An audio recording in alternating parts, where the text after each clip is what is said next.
Hello, everyone. Welcome to the seventh session of Nick Land's Bitcoin and Philosophy seminar. Nick, you can start anytime. Okay, great. I'm just going to access one text. Yeah. So the topic laid out for this week was going to be it's expressed as politics, and there's certainly nothing in that huge, vast, sprawling field that is not relevant to what we're going to be talking about, I hope. But I thought I'd narrow it a little bit right at the start, and focus on the word power. That's why, as Mo was saying, I put up this link to the text, which, as I was saying to him, I thought everyone was looking at. I keep seeing people talking about it a lot, which is this one called "Capital as Power" by Shimshon Bishler and Jonathan Nitzan, who Mo says he's in contact with Nitzan, which is a fantastically interesting thing. Now, it's not that I'm particularly wanting to propose that this text is a totally satisfactory framework for this discussion, but it seems to me it's interesting just because people are talking about it, and because the way that they talk about power seems to be one that is probably, or to use a sort of reflexive word in this context, kind of hegemonic in this whole discussion at the moment. I think that their definition of what it is to talk about something in terms of power, as opposed to talking about it in more conventional economic or even political categories, is probably one that would receive wide acceptance, certainly in academic circles. So I think we move around. There's a bunch of things that I think it would be disappointing if we don't touch upon. Ian has asked a particular question about surplus value of code, which is something that I think will definitely come in. And Laura has a point up about the mainstreaming of peer-to-peer systems or peer-to-peer software in terms of large established financial institutions. Both of those seem to me things that should click onto this quite nicely. Certainly, just to take four concepts, very blurry, each of them are blurry and confusing concepts that I think feed into this question of power a lot, is the notion of democracy, the notion of money, the notion of identity, and the notion of cryptography. And I think a line that kind of runs through all of those, at least loosely, and then opens up the possibility of discussing how they connect. So really, the task I'm setting myself as a kind of initial prompt for this week is to sort of think about what do we mean by power as a question that is being raised alongside Bitcoin. And the quote that I think does a lot of work in this, which I'll immediately throw at you, is actually from Lenin in 1920. It's extremely well known, which is his line from his essay on our foreign and domestic position and party tasks, as I say, in 1920, where he says, communism is Soviet power plus the electrification of the whole country. Now, I think often that is quoted by people who want to make fun of it, and it's not that it's not without its humorous side. But the thing that I particularly want to point out in it is that it actually, when you are looking at it in English, has a strange doubling of the notion of power in it. He obviously only, in the English translation, I'm afraid my Russian is not up to a comparison with the original, but he only uses the word power once in this phrase, Soviet power. And that is a notion that, if expanded in various ways, is one that I think we have to think about in this context. It's really about power as a form of political organization, a political task, and its relationship to the question of organization, and then in turn to a set of articulations between power and economics. But the shadow notion of power that is in there comes in with the word electricity. You know, as a colloquial English thing, when we talk about power supplies, the power industry, power is used as a very loose colloquial term that simply means quantitative electrical power. And so I think that in this phrase there are these two very different senses of power running up against each other implicitly, even if it's not something that is explicitly forced upon people. And as we have seen, when we get to Bitcoin, I think both of these dimensions of the concept of power are still very much in play. If I was going to very loosely translate them into Bitcoin terms, electrical power has become computing power. That was actually the terms I was going to use for this week's session, and in using it, it was obviously slightly a deliberate play on these two different, on the ambivalence of the notion of power. So, you know, computing power has a political economic sense, and it obviously has one that is very close to the sense that you find power used in electrification as something that's just a quantitative, technical index of computer capability. I think we could translate it further into something even nicer, which would be hashing power. Hashing power too is something I've sort of trying to get my thoughts in order for this week. Is a little expression I've fallen in love with totally. It's partly just because it exacerbates even further the ambivalence in computing power. It's also because the notion of hashing is one that I think is incredibly ripe to burst out of this Bitcoin context and become something that begins to do all kinds of weird semiotic work outside of that narrow technical terrain.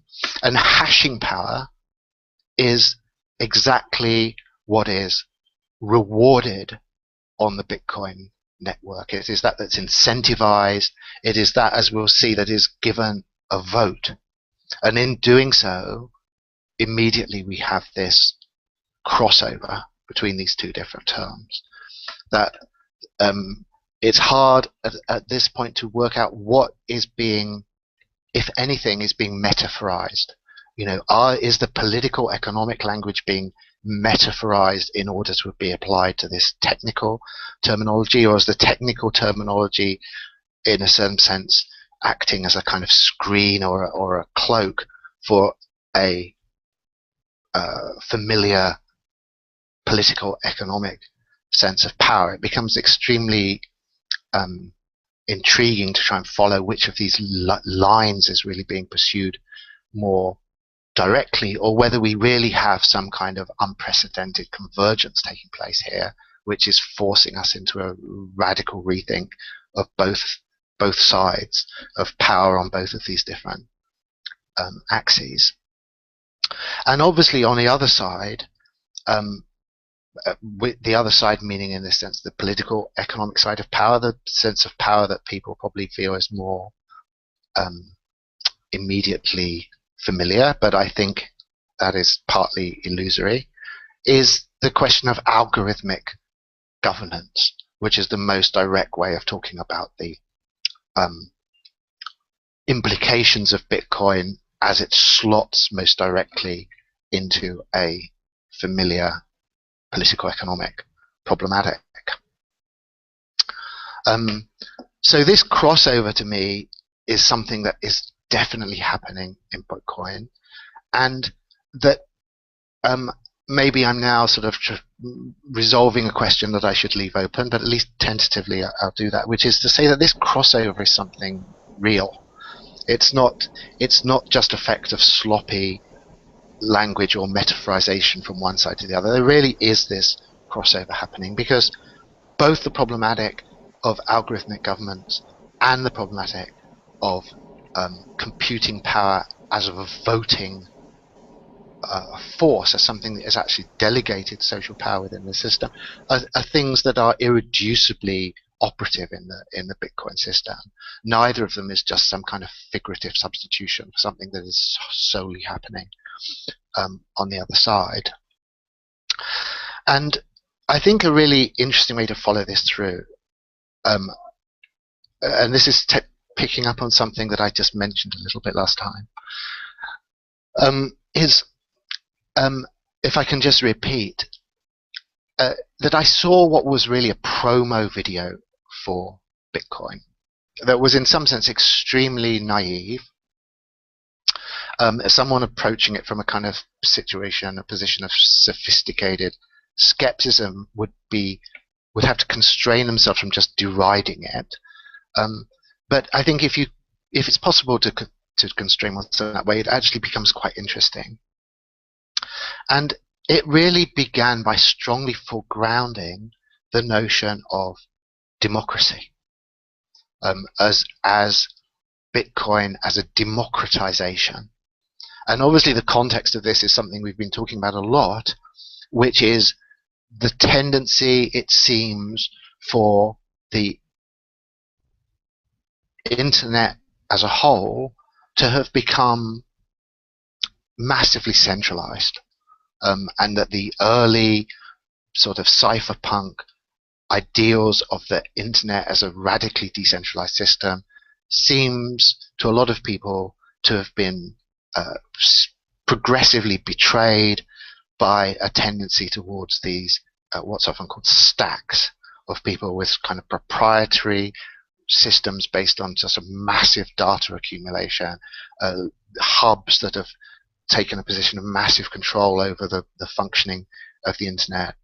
And in response to those trends towards concentration, this democracy language has re-emerged in at least certain factions of the what maybe could be very, very preliminarily called the Bitcoin community. And so this piece was typical of this. And again, apologize for repetition, but I just have to walk through this again. This video starts off by saying exactly the Bitcoin is a democratizing tendency in the internet. It's not like these other big players. It's against the tendency of concentration, and it gives everyone using Bitcoin a role in the running of Bitcoin. There are no, as we know from Satoshi Nakamoto's language, there are no trusted third parties. There are no transcendent hubs controlling the Bitcoin system. And in that sense, as an absolutely minimal definition, a definition that really identifies this language of democracy with the ideal of a P2P distributed system, it's democratic. But it then went on to say, and this is a step that I think is massively interesting, that unfortunately, I don't think it used that word, but that's the implicit message of it. Unfortunately, it can't work just by giving every individual person a vote. And it can't do that because identity in this kind of distributed system, a system that has to be systematically anonymized, the whole functioning of it, it's a kind of radicalization of the notion of a secret ballot as you get within traditional political institutions. The anonymity of the system makes it impossible to validate individual identities. And so there's nothing to stop a particular node within the system manufacturing personal identity and I think huge. We've now introduced really the notion of identity into the whole question. And what is being said is that in this system, in order for it to be flat, in order for it to be a peer-to-peer system, and in order for it to preserve this kind of secrecy that is treated as a kind of civil rights type of issue, that set of realities has meant that the notion of identity as it could function as a guarantor of one's status as an equal democratic individual has been obliterated. There is no capacity any longer to preserve that identity, and that identity has been subsumed actually into a potential manufacturing process. So you could run this through all kinds of discourses. I mean, I always tend to treat the sort of Marxist canon as a kind of a reference point here, just because it's so established in these things. But if you think of it in these terms, it's a hugely weird development that's taken place, that the individual identity has actually been completely subsumed into the manufacturing process. And therefore, if we were going to be strictly Marxian about it, it would be a complete absorption of the political in a sense that preserves all its liberal ideals as well as other ideals that would want to distance themselves from that. They've all simply been absorbed purely into a dynamic of capital. And so because anyone with enough computing power can simply manufacture identities, because individual identity is a product, and therefore all your political voting power is actually now downstream of a production process, that model of democracy, which is surely the only commonly held model of democracy, is completely defunctionalized. It's obsolesced by the just basic realities in which the system is operating. So the video then goes on to say, so in order to preserve democracy, which is a term now getting very strained, in order to preserve democracy, instead it's necessary to move it into this different domain, which is the domain of hashing, of computing power. That the votes have to be delegated to computing power because identity is not strong enough any longer to preserve that function. It would be lost immediately if individual identity was meant to be the anchor of a democratic voice, of a democratic vote. And so the vote is moved to computing power. And this is, to me, now we're at this second step, we're immersed in the topic. That's where we are. This is what Bitcoin is about.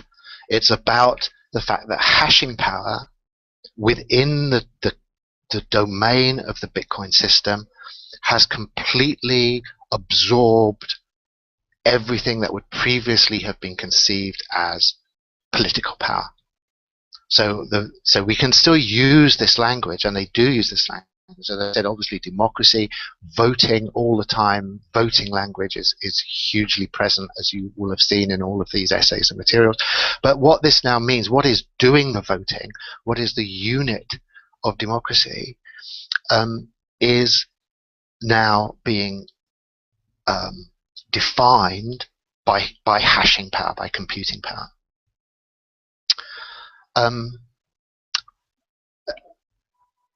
There's a sort of little digression, which is I think by no means irrelevant, which comes up. I think I definitely linked to this, which was this NYU talk by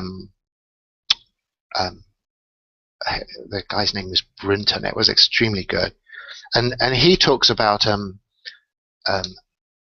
guy called Adam Back, who you might have be familiar with because he is one of the few people on Satoshi Nakamoto's very short little set of references at the end of the Bitcoin paper. Adam Back gets a mention as one of the 8. It's number 6 for this creation of his called Hashcash. And Hashcash, the motivation for that is very, very germane to the issues involved in this weird lineage, this strange process towards this kind of this hashing power transformation of all of this language of liberal political theory. Because his basic starting point is a phobia about spam. And that phobia about spam comes from the fact that on the internet, stuff tends to be free. I mean, this is the sort of dark side of the whole information wants to be free mantra that we get out of the very earliest days of the internet and its sort of political self-identification.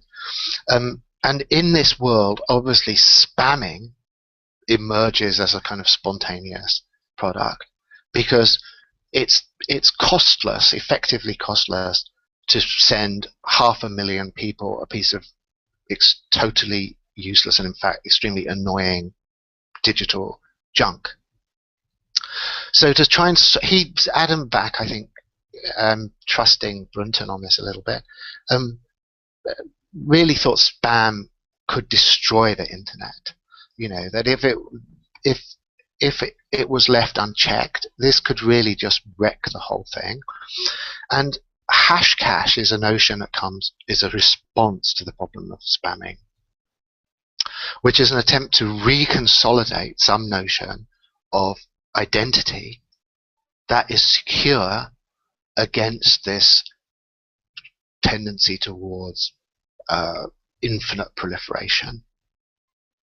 And the mechanism he uses is familiar to us because we've already seen it. I mean, Satoshi Nakamoto just takes up the basic Hashcash system for his hash function. It's basically that you demand proof of work to actually validate your identity. So proof of work comes in at this point. And proof of work is linking up, is associative to a whole lot of things that we've now left on this trail as kind of hopefully question marks. Because this proof of work thing, it has kind of weird metaphorical associations to things that we're familiar with from the history of political economy, but they're not, again, just purely metaphorical. There's a real question of work accountancy in these political discourses in very different ways on the right and the left, and proof of work responds to that implicitly, obviously not as a direct thing. The key point, though, for this single moment is that Adam Back recognized after innovating this Hashcash system, a way of sort of validating identity to defend yourself against spam. If a spammer needed to prove work, if they actually showed that they had put some commitment into their message, then spamming becomes impossible, obviously. It's a natural defense against spam. The whole point of spam is it's costless. So proof of work is introducing a cost, and that cost is just simply incompatible with the very notion of spam. It's a kind of completely secure exterminator of the spam phenomenon. I think Adam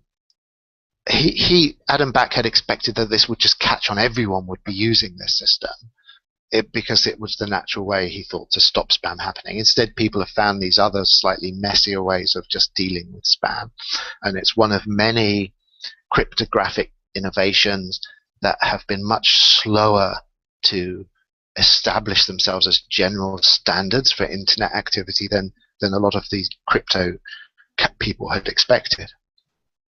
But Adam Back recognized that as soon as you have a hashcash system, why cause it hashcash, is it works as money.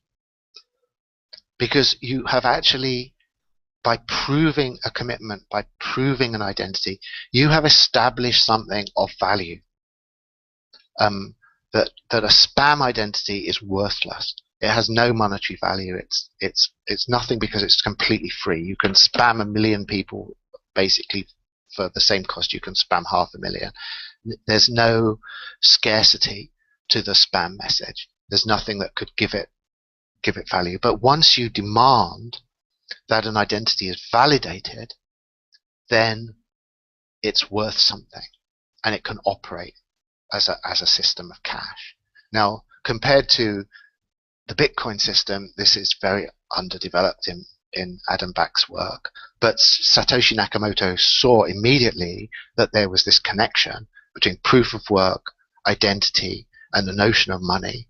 And those three elements obviously are then synthesized within the concept of Bitcoin in a way that is far more coherent.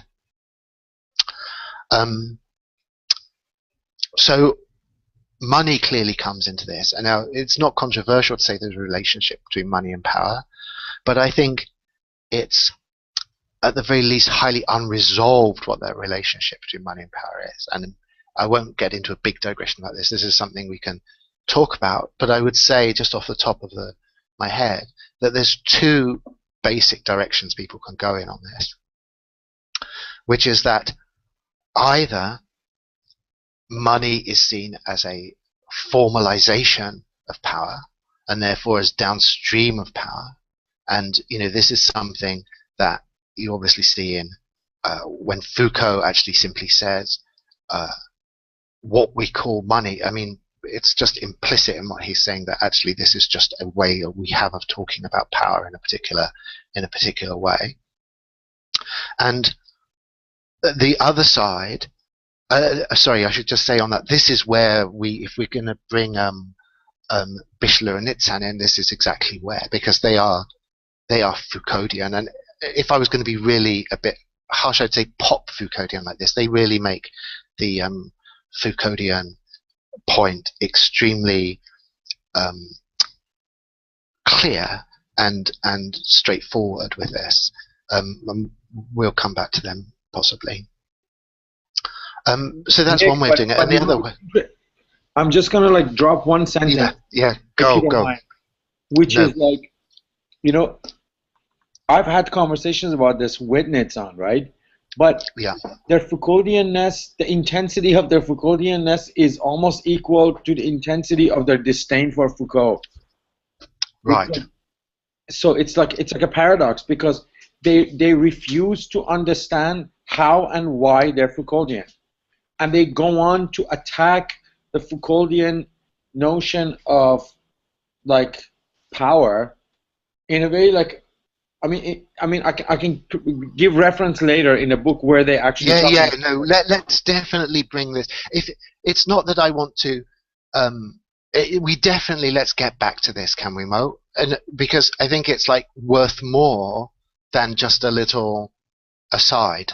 I think I'm going to harass you to bring it back in just 1 minute. I just wanted to put the footnote. We can get back to it as you wish. No, I think we should. I think this is totally fascinating. I'll just say one. In fact, we'll get back to it in just 2 minutes. I'll just say one more thing on this stream about power, and then I'll stop and let's get immediately to this point about those guys.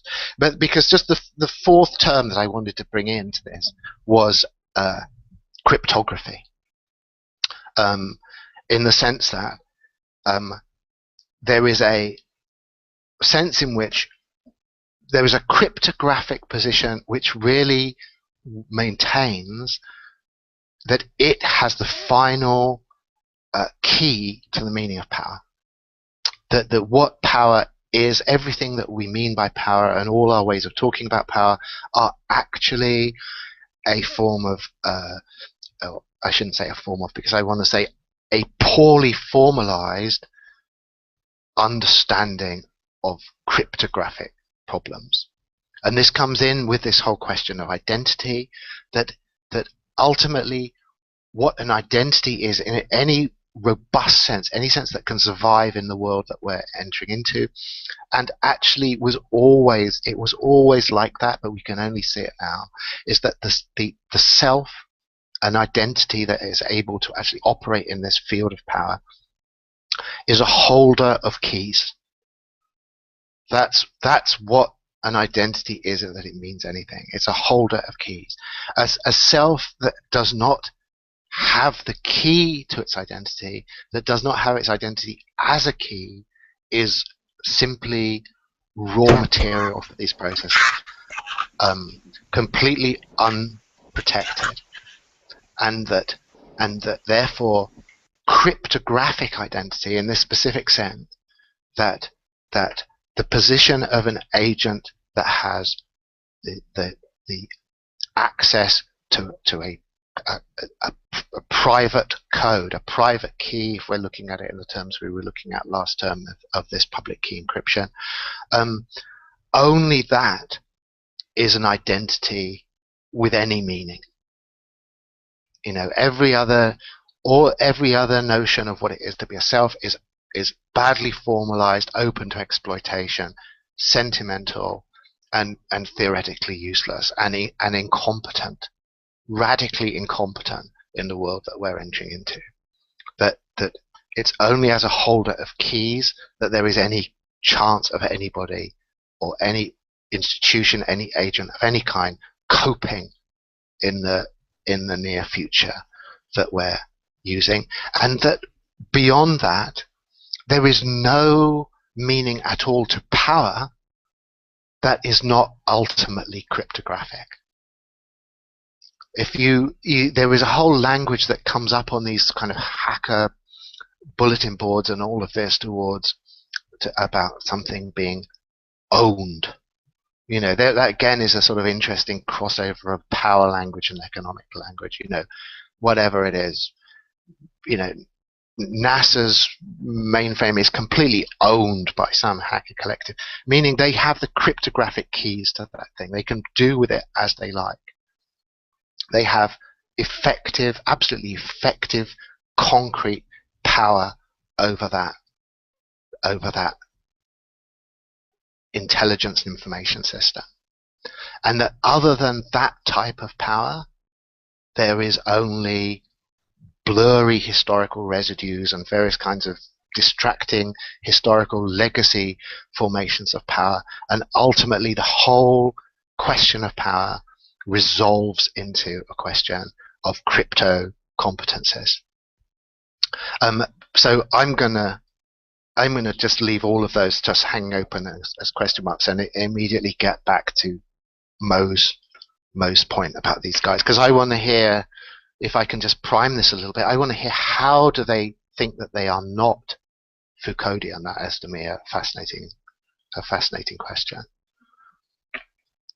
Is Mo still with us, actually? Yes, I'm here. I'm just waiting for. Well, to them, it's not. It's okay.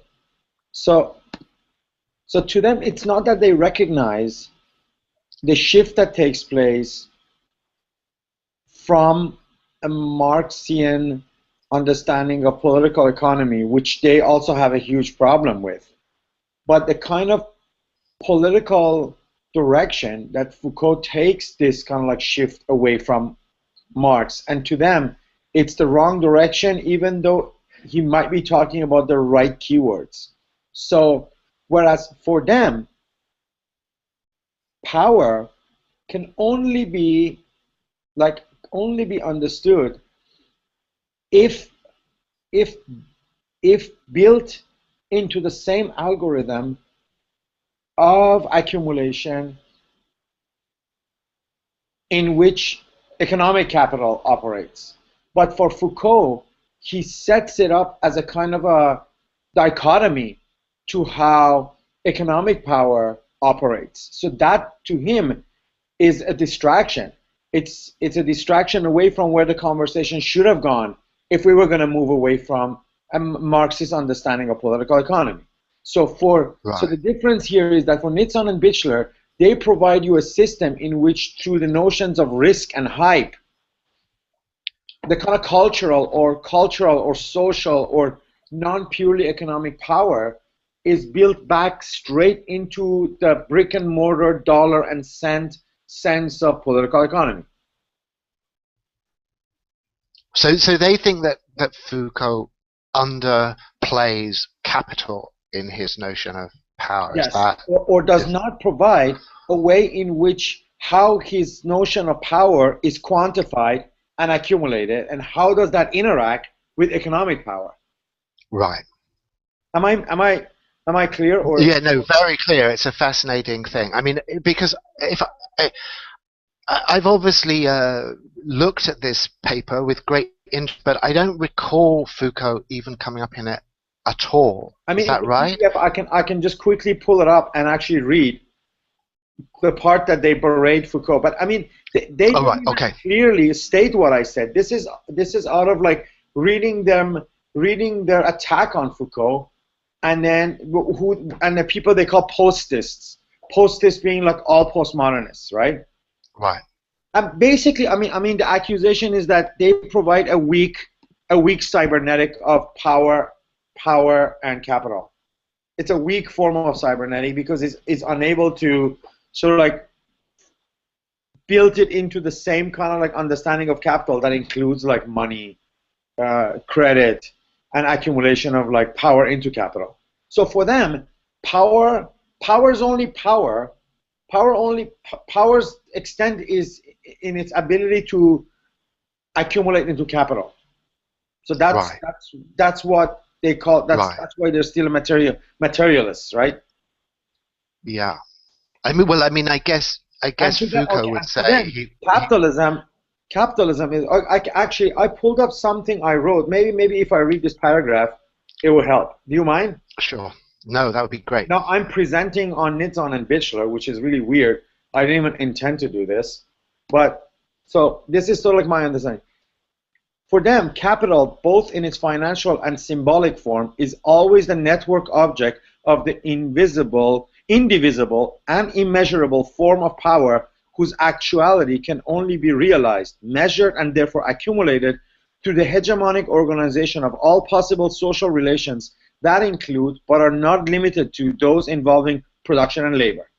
Therefore, for Nitzan and Bichler, capitalism as the technology of the objectification, measurement, and accumulation of power, what you called formalization, Nick, is a social machine and not an economic one, and is present in all aspects of life and not just in what is known as the economy. This broader understanding reveals that despite its historical claims of material objectivity, capitalism is nothing but the forcefully chaotic organization of the chaos of power through the enforcement of a multiplicity of pricing regimes within a univocal value system at all costs. So that's kind of like how I see. So it is not that in capitalism, numbers and their logical relations don't matter at all, but like how Foucault like basically has no notion of like arithmetics of power, right? But that the quantification of capital also encompasses other kinds of figures that until the arrival of the digital age were considered to have little to do with the practices involving quantitative measurement. So basically, with Nitzan and Bichler, you can see how all forms of like how letters, like numbers, sounds, words, claims, texts can be built back straight into the same way we understand capitalism. Very much along the lines that you're explaining. So they're happy with the notion that you can, without significant remainder, quantify power economically, but that quantification is differential in the sense that what matters, to use their term, is differential accumulation, not absolute accumulation. Yeah, it's always, this accumulation is always in relation to how much others are accumulating. Right. So I mean, basically, I'm taking that as what they're saying. When we move to an understanding of power rather than an understanding of economics, the fundamental move there is exactly this question of differential accumulation, and that it's always actually about relative distribution rather than some absolute um, absolute consolidation of wealth or whatever. Although it seems to me Marx is also arguably very close to that. for people to kind of like get a grasp of this differentiality, is that, say, if Ford shrinks 5% this year and Toyota shrinks 2%, actually Toyota grows 3%, even though both shrunk in In the that same year. particular coupling, Yeah, yes. because even in depression, even in an economic depression, some are still accumulating differentially. Right. Yes, that's very much in keeping with what I'm taking their key point to be on this. Yeah.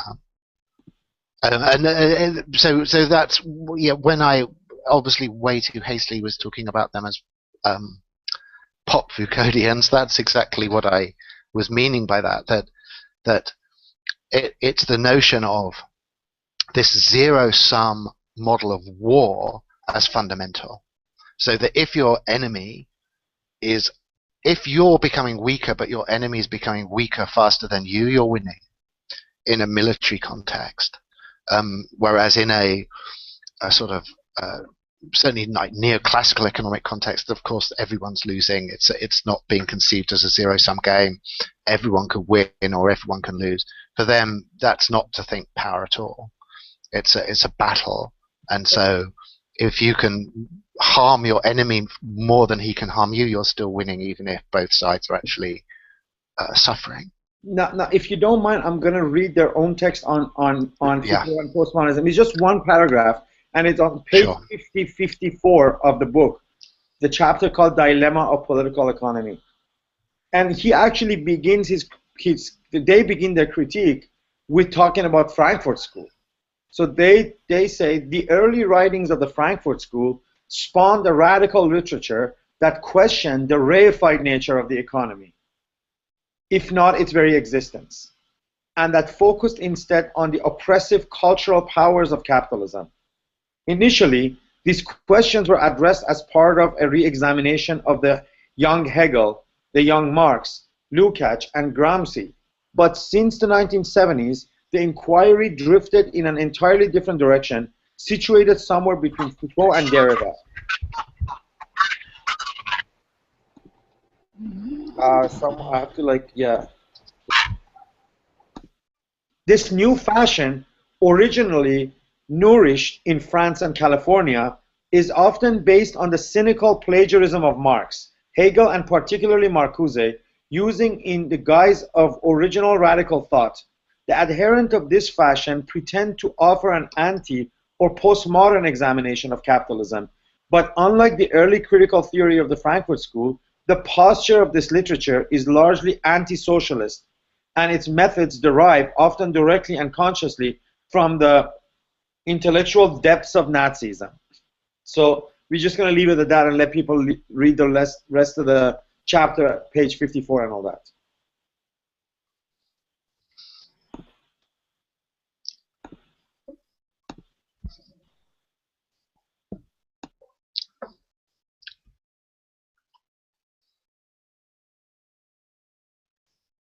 Go ahead, Nick. I don't know if you can hear us. Well, yes, I can definitely hear you. I mean, this is all very interesting. I mean, maybe we can open up this whole question in all of its dimensions, and if people are gravitating back to this Bichler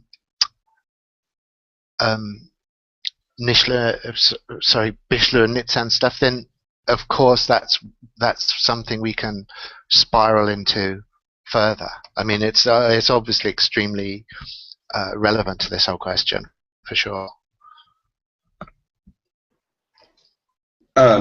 Mo, I just had a Jake will question. come. Jake will come. Oh yeah, there it is. He's talking. Okay. Yeah, just a question about your car manufacturer example, and so I guess more broadly the kind of power they're proposing.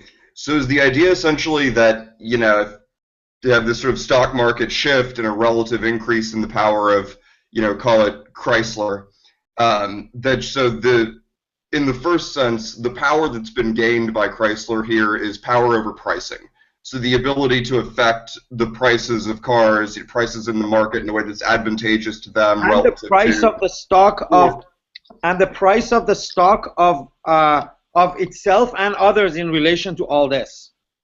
Right. Okay. Yeah. That certainly, and then also the prices of what they produce of cars, in whatever way is more advantageous to them relative to somebody else. And then that secondarily, if we imagine these as all as car dealers or car manufacturers in Detroit, that there's this secondary, this social web of power that Foucault talks about, which is your ability to affect, family life, the city, city life, Right. and so forth. That's sort of the projected shadow of this relative capital accumulation, which grants a primary power over pricing regimes. Is that kind of the structure that they're building?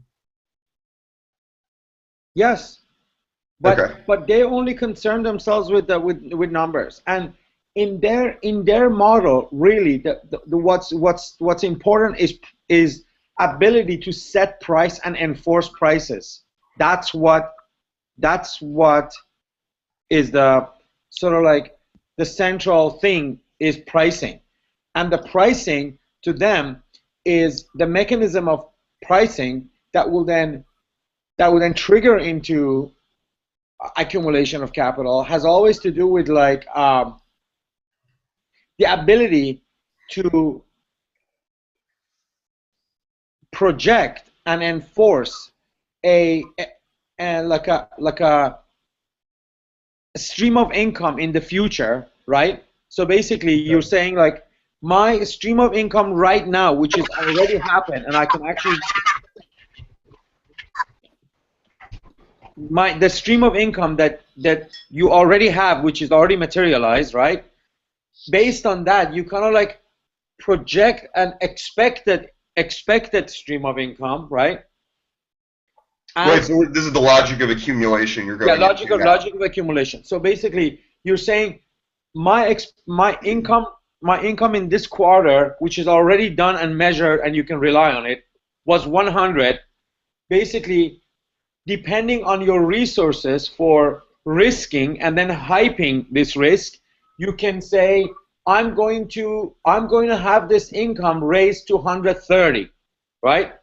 And then the mechanism to get there is through taking risks by actually claiming that it's going to be 130 and saying like how can you mobilize culture and politics, lobbying, hand whistling to actually get there, right? Okay, so it's a kind of speculative power, the Oh yeah, ability to command the absolutely resources that speculative. It's substantiate the always claim. speculative. It's always speculative. Okay. It always happens in the Yeah. future. Always And happens. and it, yeah, no, sorry, Mo, go. Yeah. No, no, go ahead. Go ahead. Well, I was just going to say this emphasis they have about its differential character. So it's always about the pie, how dividing up the pie. They don't care, or they insist that the players don't care about the size of the pie. The pie grows, if it grows at all, as a side effect of the attempt to get a bigger slice of the pie. And if the pie grows massively and you only get a little bit of the pie, you're losing that game. You're as economics, you're doing great. As power, you're doing terribly. Your power position is deteriorating. So, I mean, and from Mo can correct me if I'm wrong about this, but it seems to me that this is like really axiomatic for them. Like they want to say this is the fundamental thing that you have to assume that these agents are totally in this zero-sum mode, in the sense that all they care about is proportional distributive relations of power, and that is indexed in these economic forms, but that what money or what the quantities involve are differential quantities, They're quantities that just tell you how much better you are doing relative to someone else, and therefore your power position is completely based upon this unequal distribution, which you want to exacerbate to the greatest possible extent. And so that's what you mean by they sort of perceive capital entities as being essentially military entities, because in the same sense, the U.S. military or the U.S. Government doesn't really care how much Bitcoin is able to increase the efficiency or democratization of the society over which it presides, as long as it's decreasing the share of it which is accumulated in the federal government. Yeah, it's totally. Again, I'm open to correction about this because, my immersion in these guys is vastly less than Mo's, and so I'm just going on my sense of what they're saying, but that in that sense, the military model, like when you often hear this from military and strategic thinkers in a way that's very pure and very, I think, in an admirable sense from an intellectual point of view, extremely cynical, where they say, look, we don't care about whether the world is getting richer or poorer or going to shit or global warming or any of this stuff. The question we're always asking is, how does these things affect us differentially? That's what we mean by strategically. If the world's going to raise in temperature by 10 degrees and it's going to be hell for everybody, but it's going to be a little bit less hell for us than it's going to be hell for our potential competitors, and that is great. From a strategic point of view, we have no worries about that. And so that mentality, that is, just like the chess example is obviously extremely crude, but it's really helpful. You do not care about what is slaughtered on your side of the chessboard as long as you're just taking out a few more of the other guy's pieces. And that's what I think is meant in this discourse by talking about power. It's to get out of the naive notion that people have the slightest concern for absolute quantities, except as their contribution to these relative distributions. Okay.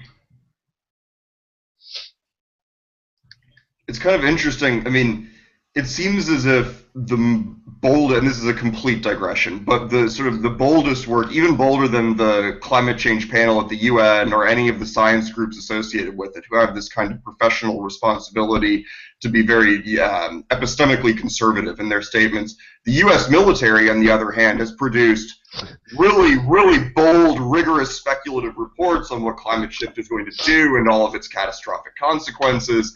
And so you kind of want to say to all of these, to climate deniers and to everybody in general, look at this information. But that information is also sort of, in some way, it seems, would have to be biased, tainted, dictated by this logic that it doesn't really matter whether this happens or not, as long as we control how it plays out. And it'd be interesting to kind of see how, what traces of that you could find in the material that they're releasing itself, how to excise them, what kind of impact it's having on what they're releasing to us. Right, sure. Yeah. I mean, I can't help but think they must still be being constrained in the way they talk about these things, because they can't be completely immune to the PR significance of coming out with an absolutely raw zero-sum analysis is extremely harsh. I mean, I think it goes beyond what is publicly manageable, but I'm open to contradiction on that. Yeah.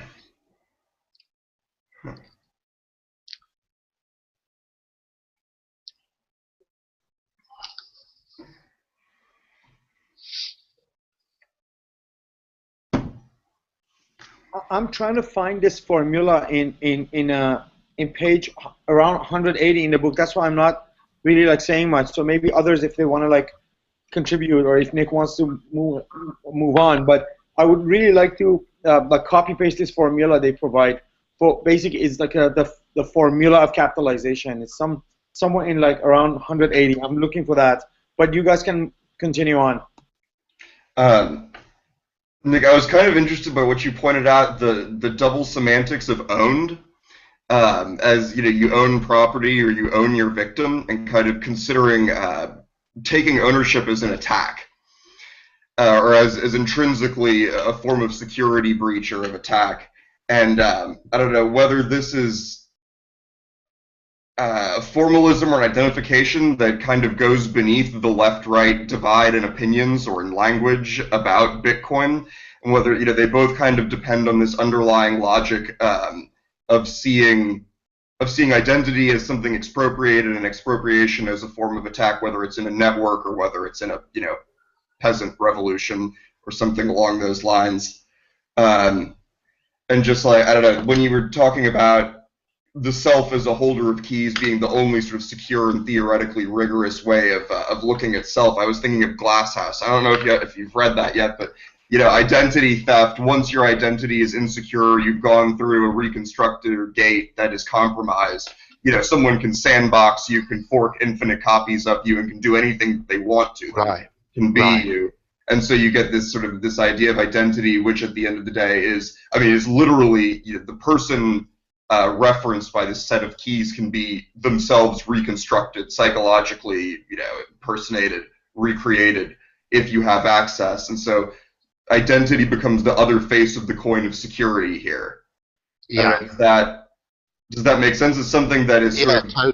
totally. I mean, that is the vision, I think, isn't it? That's the vision. If you are not a competent key holder, you are just totally screwed. And I mean, I think that from the kind of cypherpunk, whatever, these crypto circles, it's just whether or not they feel sad about that or sympathetic is beside the point. I mean, it's just you are beyond any kind of hope. There's just simply nothing that can be done because your identity is, to use this term, is just owned. You've lost it. It's gone, and that's over.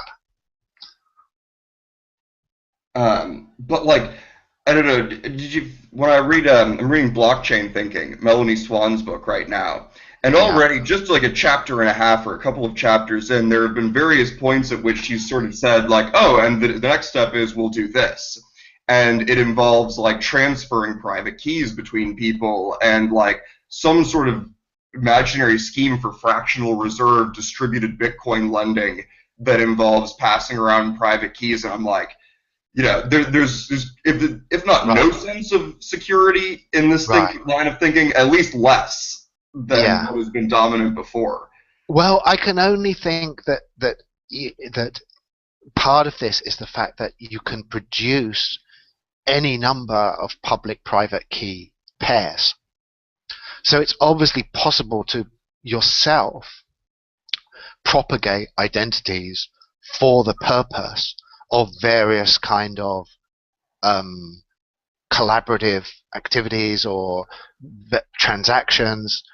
You know what I mean? It's not that you necessarily are sacrificing the final key, or not. The key that is you, yeah. Yeah. But I guess I mean more in the sense. Well, I guess once the recipient of a private key that you pass to them, which they should now be worried that you still know. Like once they have that key, they can issue a new key that you don't have for the same asset that you just passed them the key for. So I guess there is a there's a way to re-secure it. There's just a temporal gap, or an intrinsic temporal gap. I don't know where I'm going with that. Sorry. Yeah, no. But the whole question is totally fascinating. I mean, it's this form of extreme intimacy in the cryptographic eon, isn't it? I mean, if you pass someone your private key, it is an act of such utter communion that it's almost like, from that point of view, unprecedented in history that such a thing could happen before.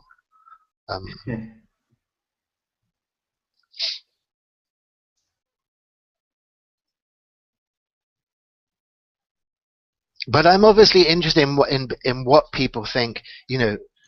What is power?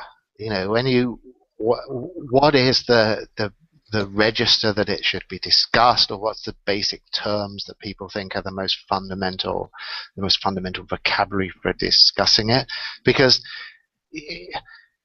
as I say, I think it's always been actually very.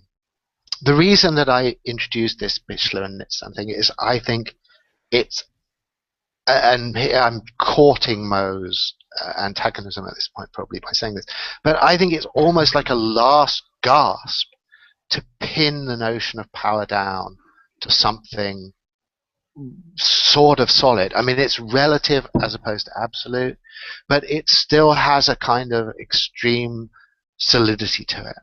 Absolutely. No, I actually agree.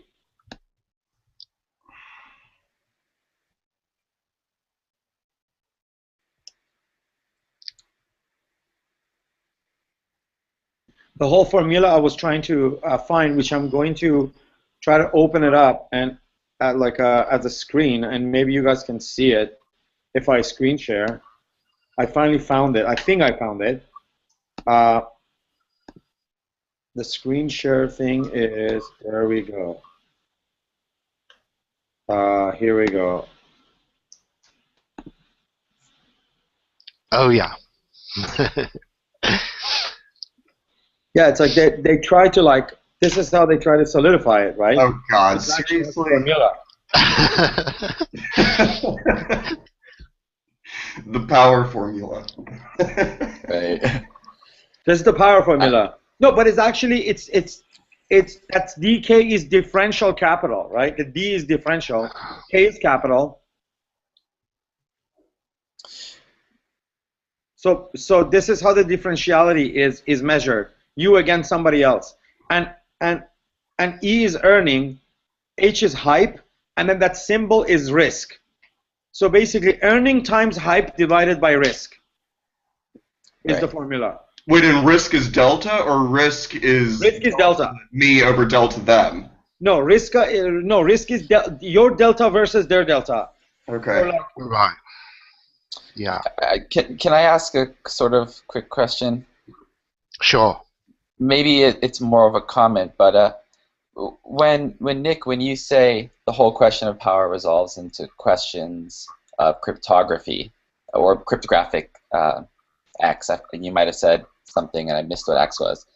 I am totally provoked. I think that's amazing. The reason I think that's amazing, which of course you've already drawn this possible connection and probably have made a lot of heads, is that again we're coming back to the double spending problem.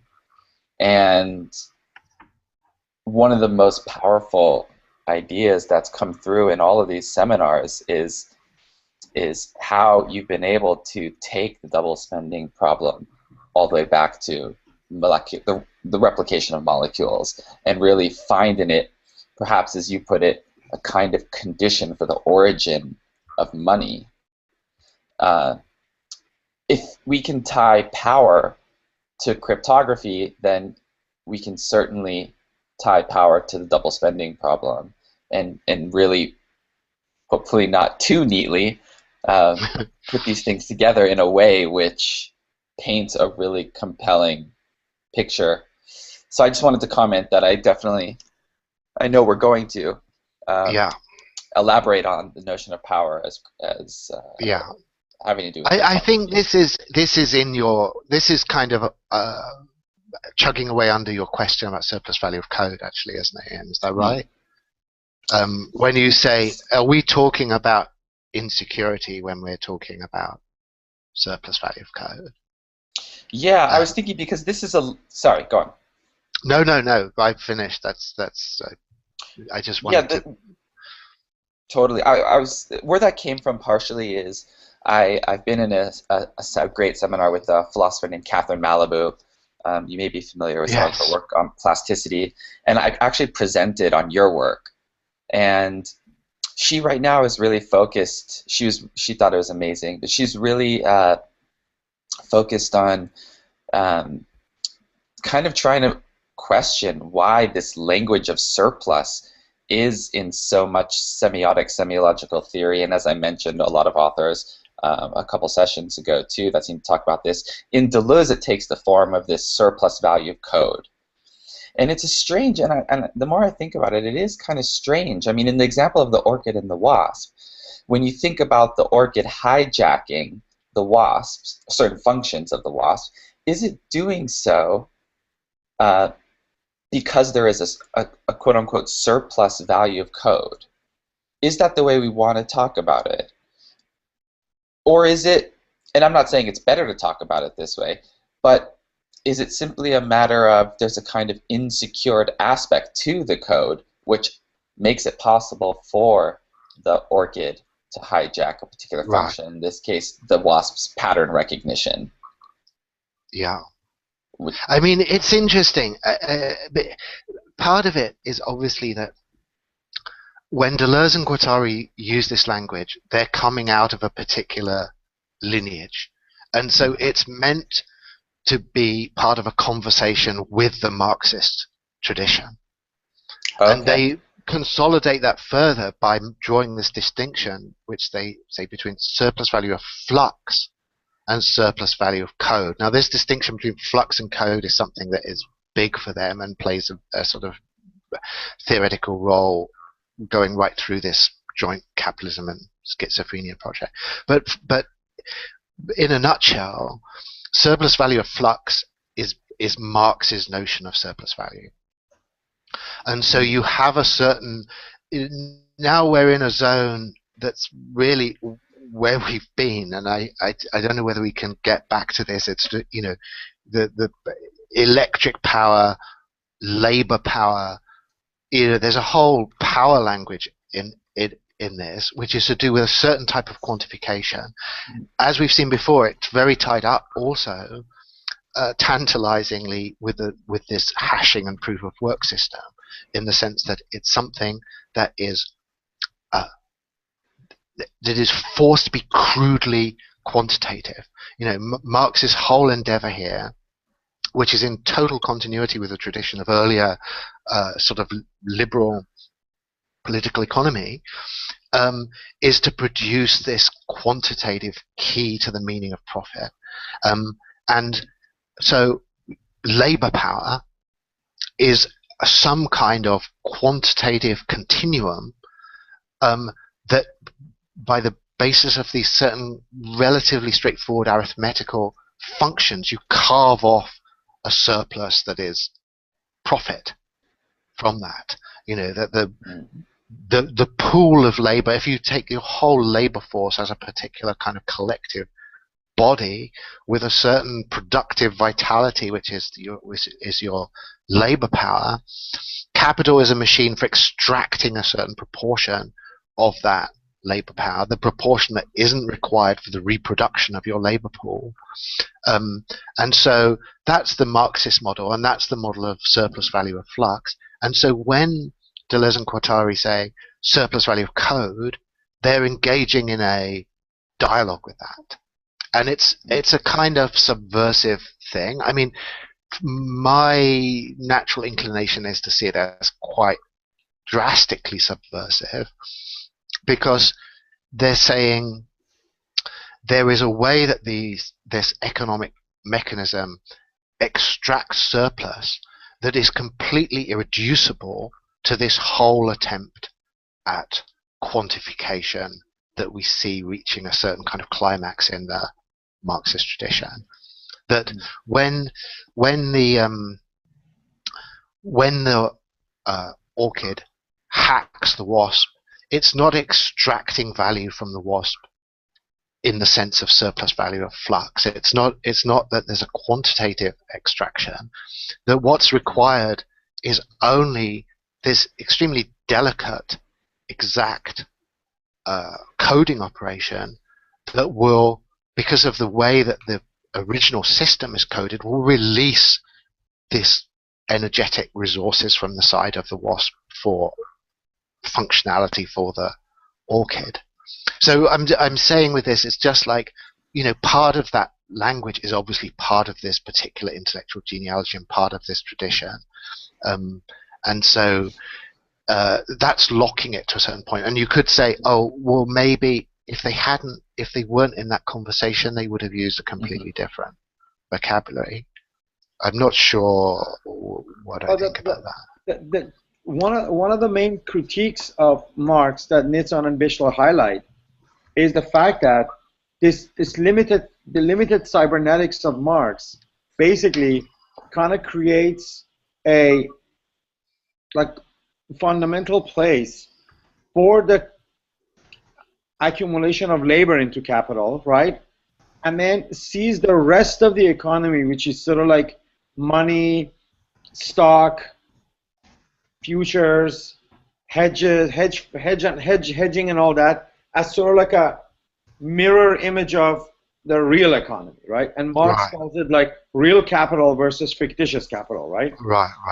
And then basically this real capital is the basis of value creation, and then the financial war is like a mirror that tries to distort it and price it, and then kind of like own it.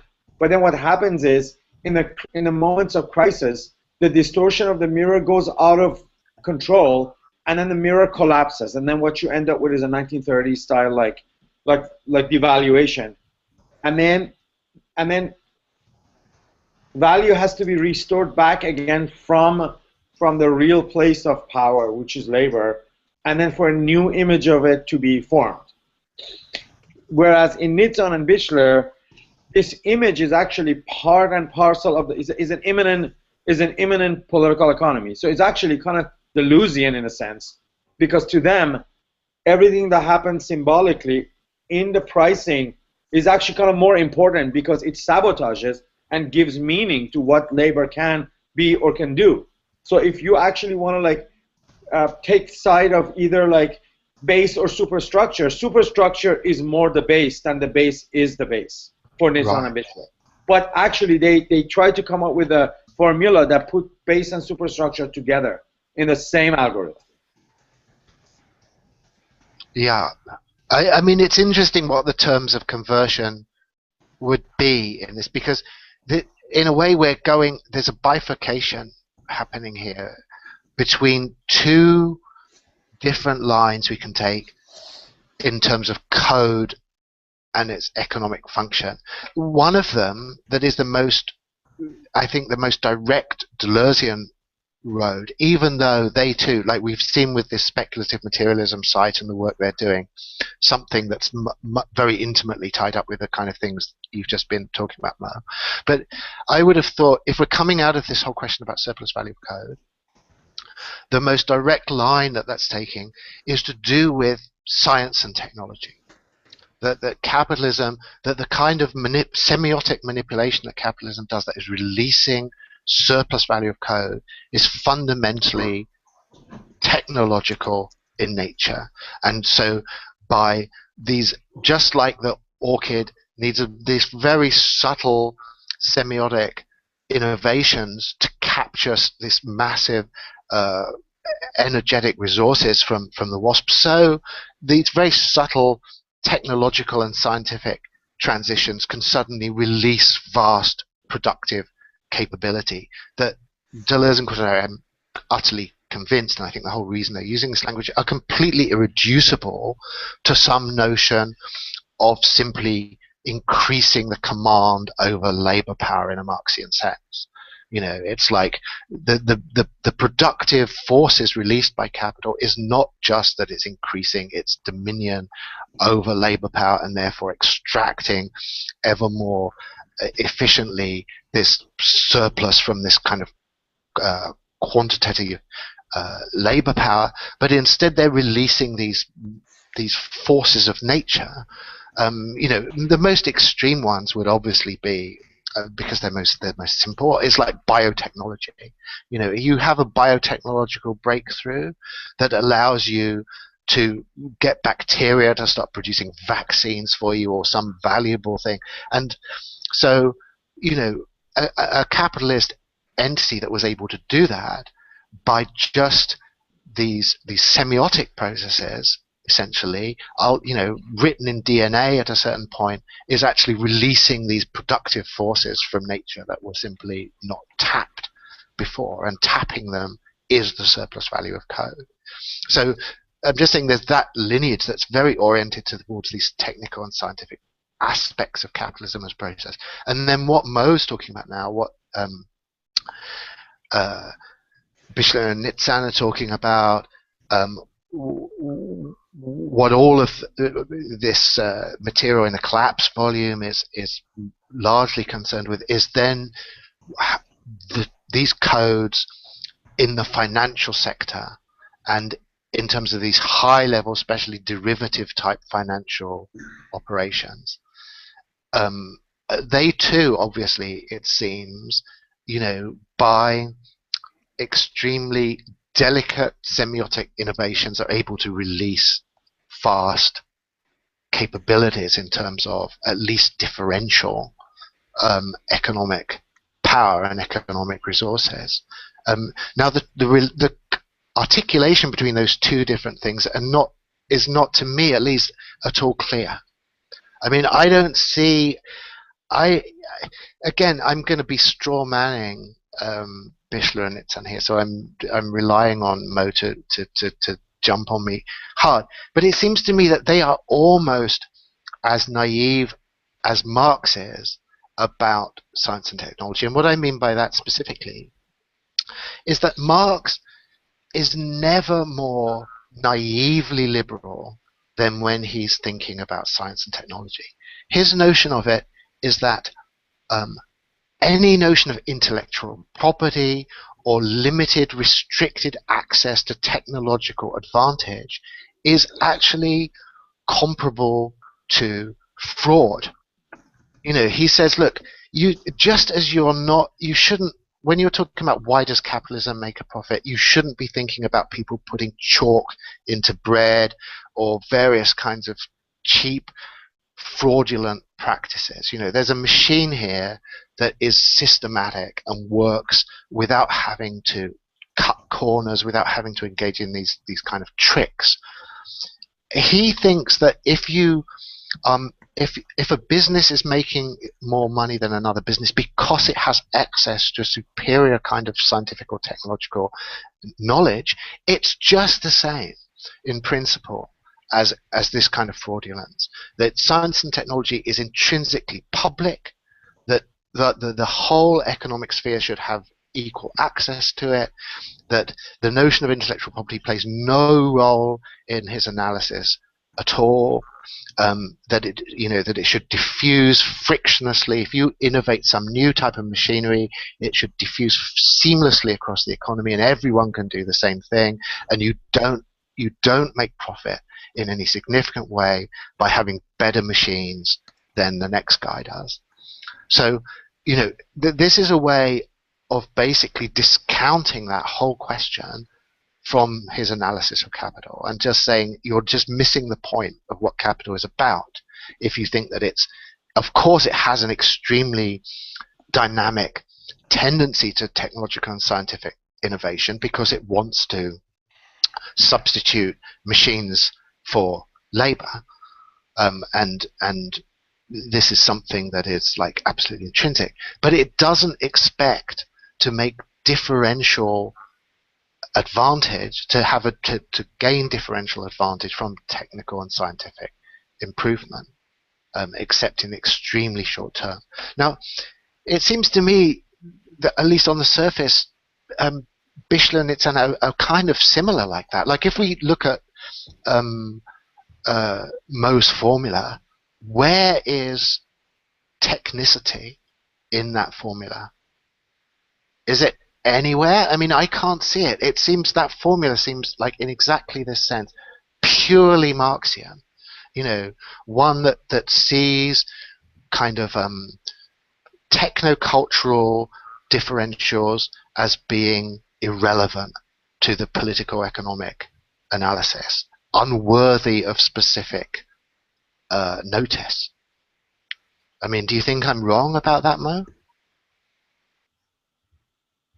I don't think you are, in a sense that they don't necessarily talk about it, but it's easy to collapse that into the formula, and also their emphasis that capitalism is a changing algorithm.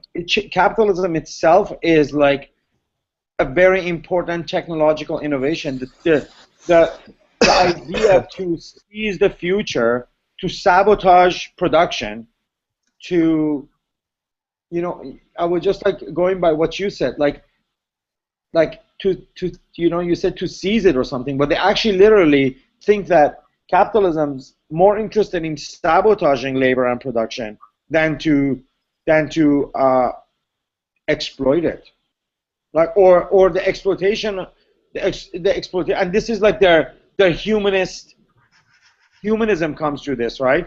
They're like, all collectivities are usually productive, and in productivity would usually be benefiting the collective.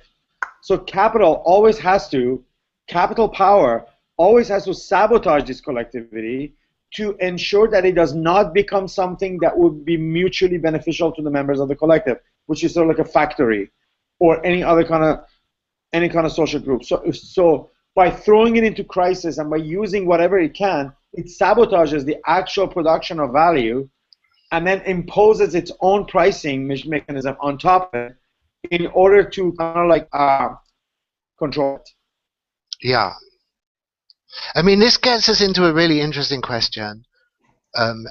Maybe I'm following you down this line, and I apologize if it's getting a little indirect in relation to Bitcoin. But take this car factory example that you gave me, and they also use oil companies and all of these kind of examples. It's a bit arbitrary which one we choose, which industry. There's a question here about who are the players of the game. It's fine to say we've got a zero-sum game. If it's a game of chess, totally clear, there's two players, one of us is going to win, or there'll be a draw, but basically my losses are irrelevant as long as your losses are greater, because it is an absolutely simple two-player zero-sum game. And if we had a world in which there were nothing but two car companies, and so my car company, we're all in depression, but my car company is surviving that depression better than your car company, fine. That analysis works fine. It's like a chess game. We can make sense of it as differential power like that. But can we circumscribe the game that clearly? There's the two car companies, then there's those car companies and the rest of the economy, the rest of the domestic economy, the rest of the international economy. Maybe you could say class relations. There's the human species against the rest of the biosphere. I mean, what entitles us to draw this line at the edge of the game? Because it's only when we can draw that line that we can say it's okay if we're all going down the hill, because I know who my opponents are and I know who I'm measuring myself against, and I know what this differential is about. But as soon as you've got this open-ended, ambivalent field of competition where both of us could be going down and some third party could be benefiting from our mutual misfortune, then you lose the sense of that analysis. And it seems to me, even if we're going to restrict ourselves and say, okay, to talk about a competition between the human species and other species on this planet or something is a step too far, but it surely must be the case that if you simply said car company A against car company B is like a chess game, you're missing the fact that a car company is not only playing game against another car company, they're playing game against the whole of the economy, not only locally but globally. And the whole collapse of the car industry is a foreseeable outcome that would benefit other parties. The field of competition is not easily delimitable. Right. I mean, and with that, we see really the opposite effect, where even if they conceive of it themselves as a zero-sum game, the competition in this zero-sum game between them gives rise to technology which has a positive sum value that either ends up destroying them, or at the very least, I mean, what we're seeing is this military competition over time, constantly building up the capabilities of each in a way that's not reducible to the initial game that they were playing at any point. But I think that's also so it's not necessarily possible or desirable to excise the zero-sum game from our analysis because it's following that winner-takes-all logic, which arguably drives the military to produce all of these technologies that it's produced. Like it doesn't like if the whole world goes up in flames, at least we have the internet to connect, NORAD and the underground university facility for developing the next NORAD. Yeah. I mean, I take it for sure that there is a crucial role for this level of analysis, and that a lot of negative sum games are being played. My concern is just if that is treated as the sole basis of strategic decision making, then it's easy to oversimplify the strategic environment. I mean, the military example is a classic one, obviously, in the sense that you can have this perfectly rational zero-sum logic as long as the world is neatly divided between two antagonists without remainder. But as soon as you have some third party who potentially would benefit from the mutual damage inflicted on those two parties on each other, then you're in this more complicated strategic environment. And that three-party model is obviously in human strategic history vast. In China, this is the huge thing for them. The Three Kingdoms is their model of what strategic thinking is about, where you don't have two parties, you have three parties, and your strategic decision is always if A fights B, then C will benefit. And can you get B and C to fight each other, or this triangular logic, which of course is still simplification, but it means that framing a zero-sum competition is a complex strategic issue in itself. It's not something that can be taken as assumed. It's non-trivial. It requires a certain surplus and generates one. Okay.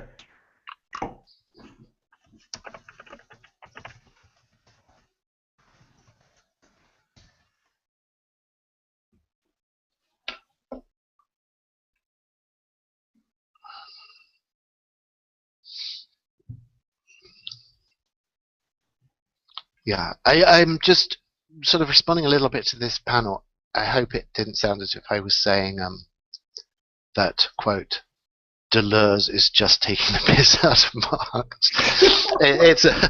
It's a nice formulation. I'm sorry to put it that way. It's one that I would distance myself from just a little, perhaps. Okay. Yeah. You said subverting, as opposed to... Yes. Yeah, no, it's just, I'm having a really interesting, oh shoot, I have to plug in my computer here. A really interesting conversation with Jake and Amy on the sidelines here about the evolution from Simondon's language to Deleuze's language. And I just want to, before just accepting the framework, we're trying to, in a way, develop a new framework here. So the question is, what language do we bring with us on the way to developing this new framework? Do we want to bring the notion of a primary code and then the surplus? Or I'm sure that word primary isn't used. I'm using it. And what kinds of questions how could we interrogate it? How could we be critical of that language? In what ways should we, before just taking it along for the ride? Because apparently, as Jake was suggesting, Simondon is talking about this in terms of technicality, and not talking about a surplus of code. So does he get the same thing in different language, or has Deleuze added something essential that we need? And perhaps he has because he's engaging Marx. There's a broader sense of production at play in Deleuze's version, because for Simondon, what I was talking about was only the schema of concretization of technical objects. He's not talking about biological individuation. he's not talking about a lot of things that Deleuze's notion, I mean, arguably is generalizing that onto, I think. Yeah. Great. Yes, no, it's interesting, obviously. I mean, there's obviously would have been a case for just being extremely austere and restricting ourselves to the language of the Bitcoin paper. And that would have been an interesting project for this. So, I mean, I think there's lots of different strategic lines one could take on this, and you know, that for sure would have been one. And others involved in a kind of certain type of a negotiation between the vocabulary that comes out of different intellectual traditions, and you know, there's an arbitrariness to that inevitably. I certainly am aware that I have a sort of arbitrary investment in certain packets of vocabulary because of the fact that they come out of lines of intellectual inquiry that I'm just happen to be more familiar with than others. Whether there's actually some kind of case for an authoritative vocabulary that would not fall under either of those categories. You know, neither the vocabulary that you're, you know, is just immanent to the actual blockchain phenomenon that you're looking at exactly, nor is it something that's being adopted in order to relate a particular set of discussions together, but is somehow something that can make a case for itself outside of either of those two choices. I'm open to that as a possibility, but I'm not really seeing how it would, what that case would be like. Right, because, well, here's one way of phrasing a critical question about the notion of a surplus value of code. It seems to me that the very notion of a surplus means that if you were to remove that aspect, that surplus, that it could still function the same, because it's a surplus. It's not essential to the successful the instruction set successfully being carried out. But that's not the case we're talking about. Well, I think let me see whether if we just go through because the example that D&G always use, so let's stick with this one, is the WASP and the ORCID example. Now, I'm understanding it that the surplus value in that case is the potential of the WASP to be a sexual organ for the ORCID. Now, and it's surplus because, of course, the WASP could completely function as a WASP without that function. So if the ORCID was not extracting that surplus value of code from the WASP would carry on being a WASP, but what it wouldn't be would be a part of the reproductive system of the ORCID. So that functionality, that completely supplementary functionality of it being part of a vegetable sexual system, is the surplus value. And I think if you set it up that way, it seems to me it squares with what you're saying, or it makes perfect sense, and I could Sorry, go on. Yeah, well, just to say, of course, you know, it's not necessary. I mean, the WASP there's an alternative history where the WASP doesn't enter into that relationship with the vegetable world at all, and that surplus is not extracted, and all of that WASP coding is as it was. One can only assume sort of, you know, selected for to do WASP stuff, you know, and WASP sex stuff in particular with other WASPs and not with flowers. So, you know, that would be a surplus that had just not been extracted. And I think it's just by using the word surplus, one is just saying it's being translated into this completely new, in their terminology, machinic assemblage that is arbitrary in the sense that it's completely heterogeneous, the original purpose of all the machinery that is being involved in it. Yeah, I think that's the key for me is think, for example, what you just did was use the word translate in kind of translating instead of accessing a surplus. It's just a different, you used a different way of talking Yeah. about that because it makes perfect sense when we talk about the orchid and the wasp. We can apply this language and concretize it, and it absolutely makes sense. But the question is still, can we use other language and concretize it? So therefore, why use surplus? Because in the circles that I'm in right now, the word surplus just scares people. So this is, Right. and Yeah. it scares I think it. that's So a this is where I'm coming from. completely legitimate. It's to me, I'm reading it as a kind of tactical issue, really. Mm-hmm. But it seems to me a completely legitimate tactical issue, and I think the reason that that vocabulary is being used, it's unimaginable to me. I mean, someone can argue about it, and it's not that I don't think it works extremely well for what it does, but it's unimaginable to me that that is the vocabulary that would be being used by Deleuze and Guattari if they weren't in this intimate engagement with the Marxian tradition. And that, you know, that's why specifically that vocabulary is there and is being used to do the things they're wanting to do with it. Yeah, totally. Awesome. So, and this is just sort of curving it back to the issue of hashing power, um, and of identity as a form of security, as a restriction of surplus value.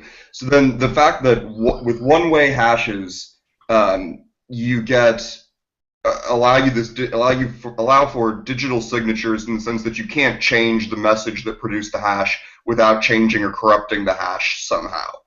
And so that you get, you know, a unique hash value out of everything. Is that, does that imply that the power, not the, well, okay, yeah, so I guess what I'm saying is that it seems as if cryptographic hashes or one-way hashes are a restriction of surplus value, or something that is deliberately designed in the way that Ian was kind of suggesting, where where no surplus value of code is possible. You can't have multiple messages that correspond to this hash. And so the use of computational power to create one-way hashes and to calculate them it's sort of a conversion of this computational power into something that's restricted against surplus value and then gives that power to identity. Does that make sense? No, I think that does make sense. I think so. I think that's basically the way it articulates, for sure. And I think if you sort of run it through all these other examples, and obviously one that gets you closer to the computer model to do with virus and various things, you know, that is the way you've set it up there is the fundamental picture that we get, because if something was engaged in a kind of activity that could be extracted, that a surplus could be extracted to do hashing in this way, then the machine that was doing that extraction would but I'm wandering between vocabularies, but I think this is inevitable. Absolutely in this kind of cypherpunk way, would just own Bitcoin. You know, it would it would have simply captured something that just gave it a backdoor to total power within the Bitcoin system. You know, like say there was some weird stuff that bacteria were doing, and through some kind of weird biotech computer system, you could find that just with a few tweaks, you could get this tank of bacteria to be hashing out new bitcoins for you. Then you would have just like that company would own Bitcoin immediately. So the whole thing, it's the function as a kind of proof of work would be gone. What work have you done? You know, you haven't. You've exploited bacteria in a precisely sort of Deleuze-Guattarian way to actually, as a side effect of their activity, take over the Bitcoin machinery for you. Yeah. Huh.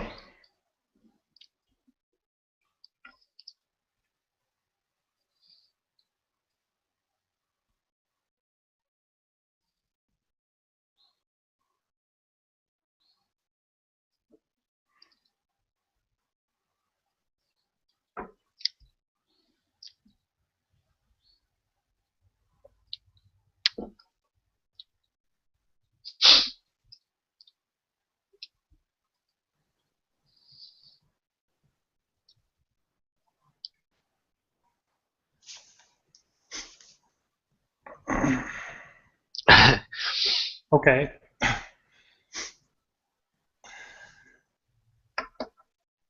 Yeah, I can hear you for sure, Thomas. I'm sorry. I'm just auditing this class. And I haven't understand a single word. I have no idea. Oh, okay. I came in and it just it's a whole other language. I have no idea even. I mean, I've heard of bitcoins, but their relevance to sort of Marxism to me seem. I hope I'm not interrupting the discussion too much. No, not at all. No, you're reanimating the discussion. What would I mean? Is just the fact that it's a cryptocurrency something that can be used by people anonymously without engaging in this Third party. It's third party. Yeah, that's the major sort of element is that it doesn't. It's not traceable like normal capital.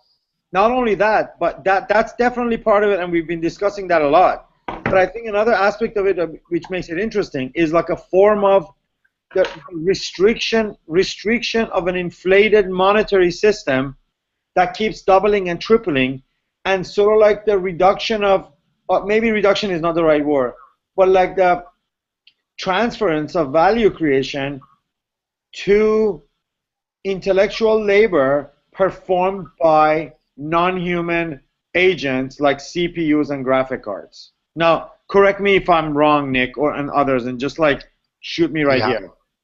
No, I think that's good, and I think this notion of intellectual labor is even worth underlining, because as we've talked about before, and this ties up a lot here, there's a deliberate attempt to make this hashing activity incapable or intractable to any kind of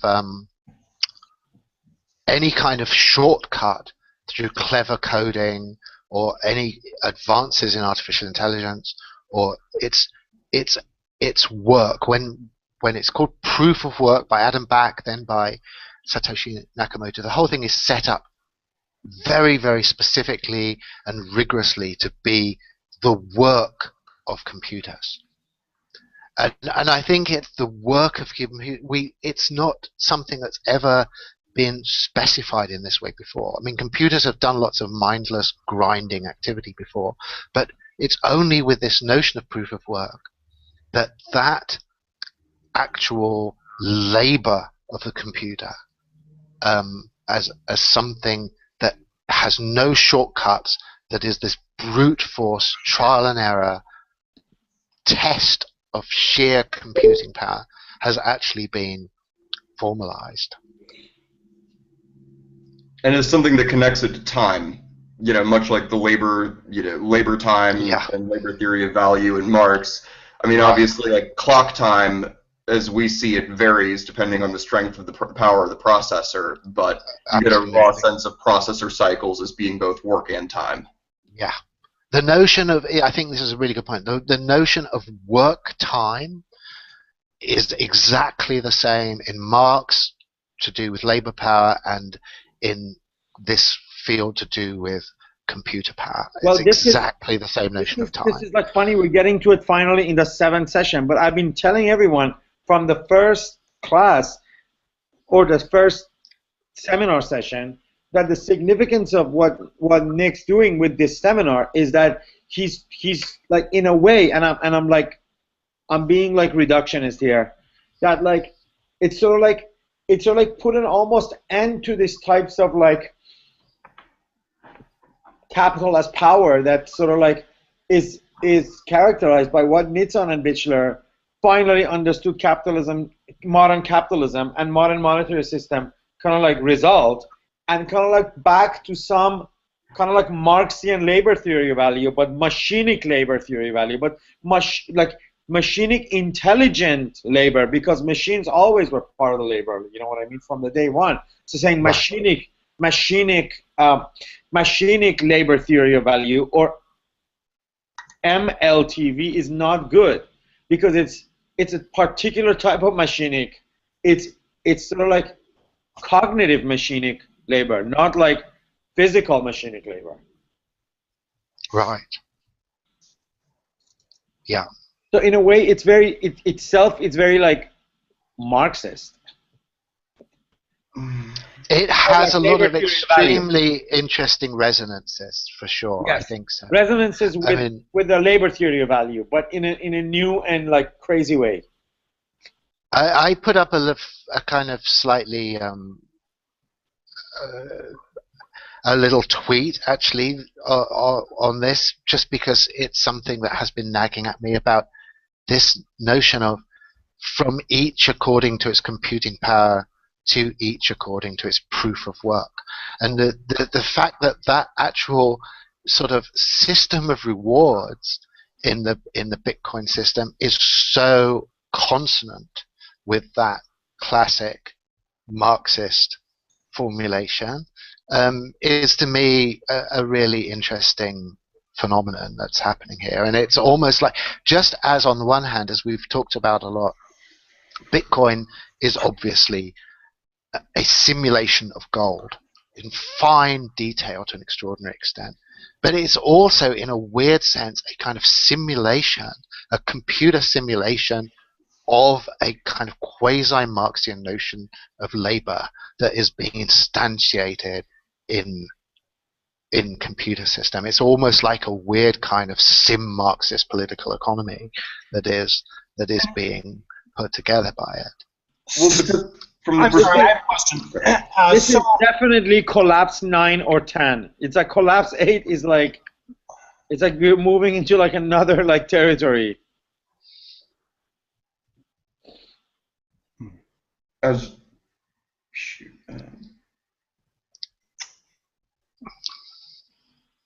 there's, from the perspective of the blockchain, Bitcoin, or like literally just the issuing of coins themselves, is just a means of incentivizing people to keep up the proof of work and the issuing of blocks, which allows the blockchain to be secure and to have, you know, immodifiable history and inexorable future. Right. So from, I mean, the sort of Marxist project interpretation of it kind of makes sense if you view it as just a means of incentivizing people to keep up the public infrastructure and to do so in a way that's maximally distributed.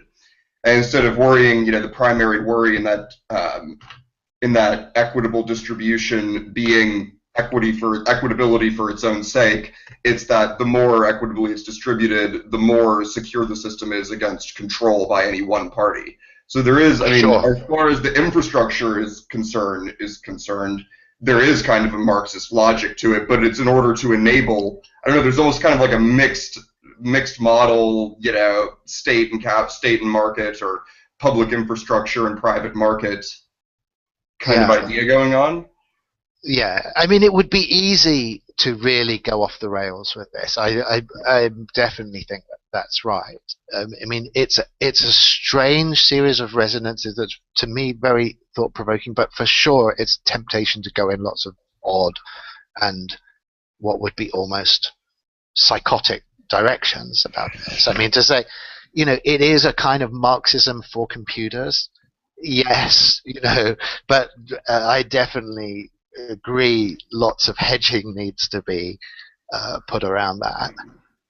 Absolutely. Yeah. These words are also like funny and wonderful and original, you know, Marxism for computers. It's like awesome.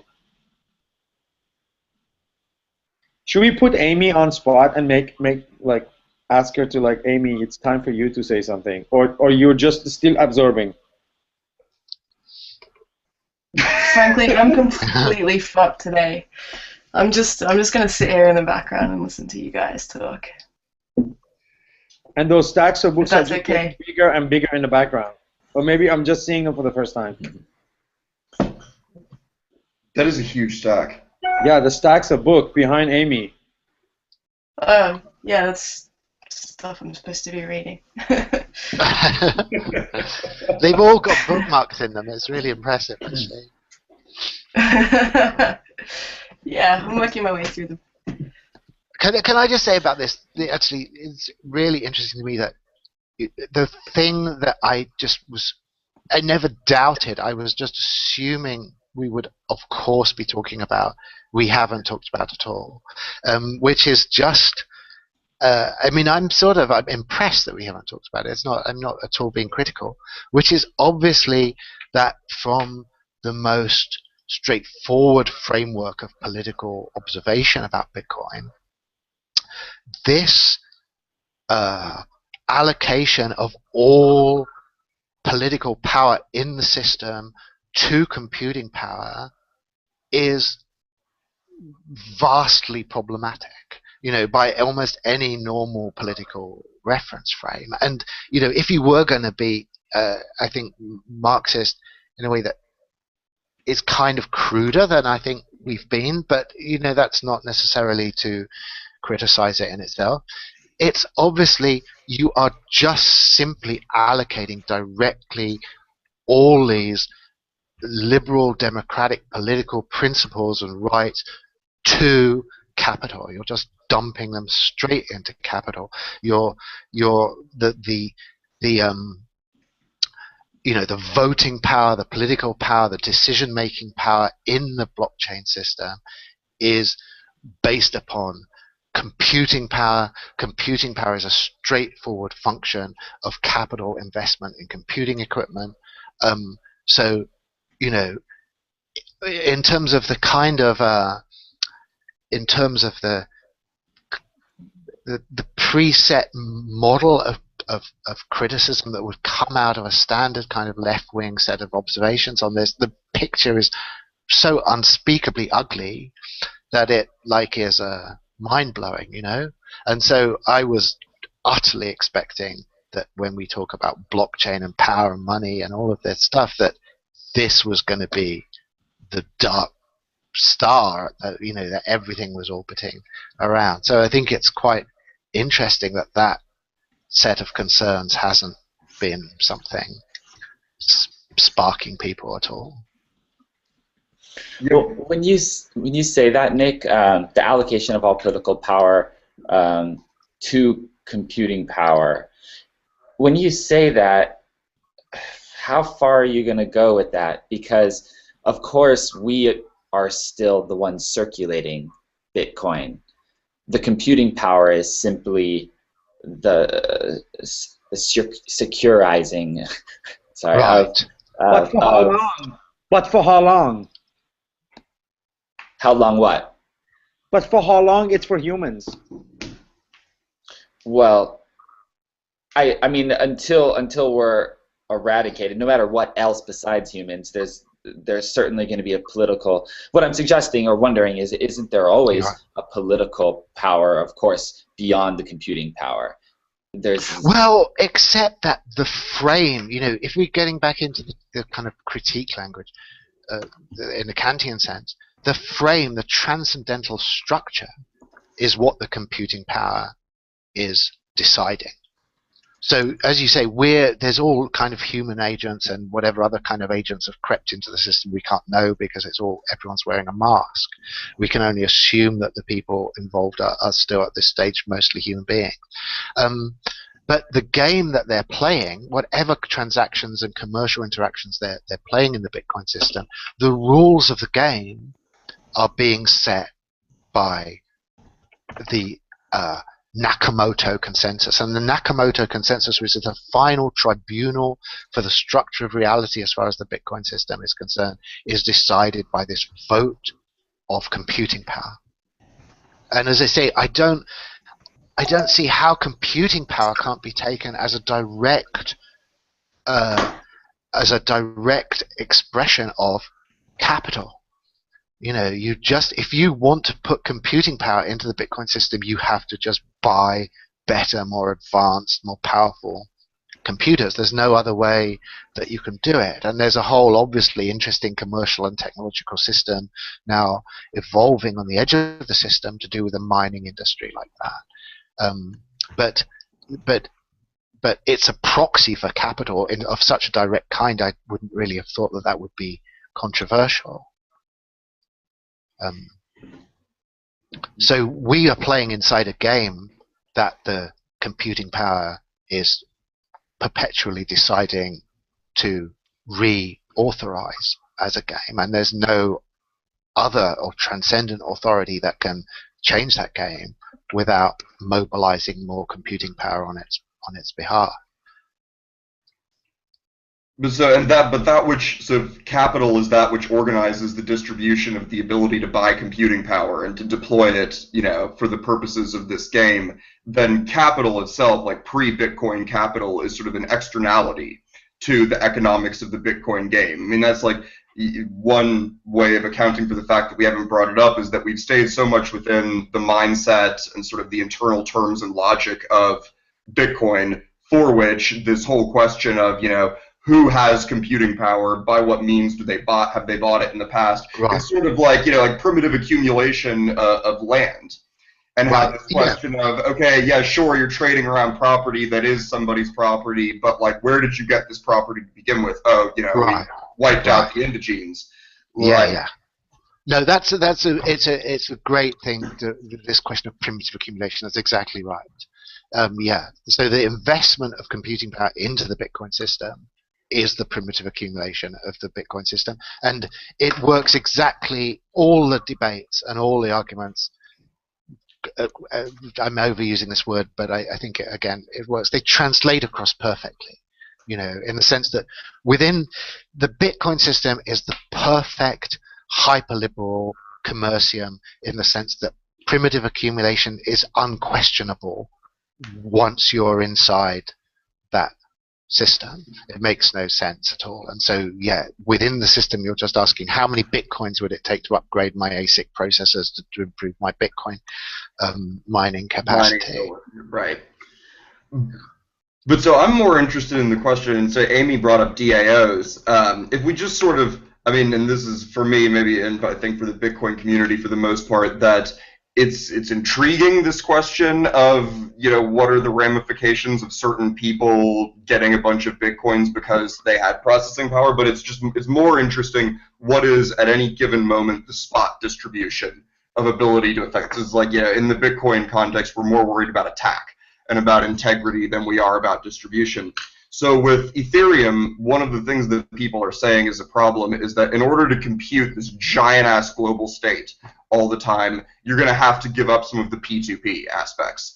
And, absent some other protocol level solution, you're going to have dedicated workhorse nodes that have special hardware to be able to compute this, and you're not going to have a widely distributed, full mining subset of the commercial network.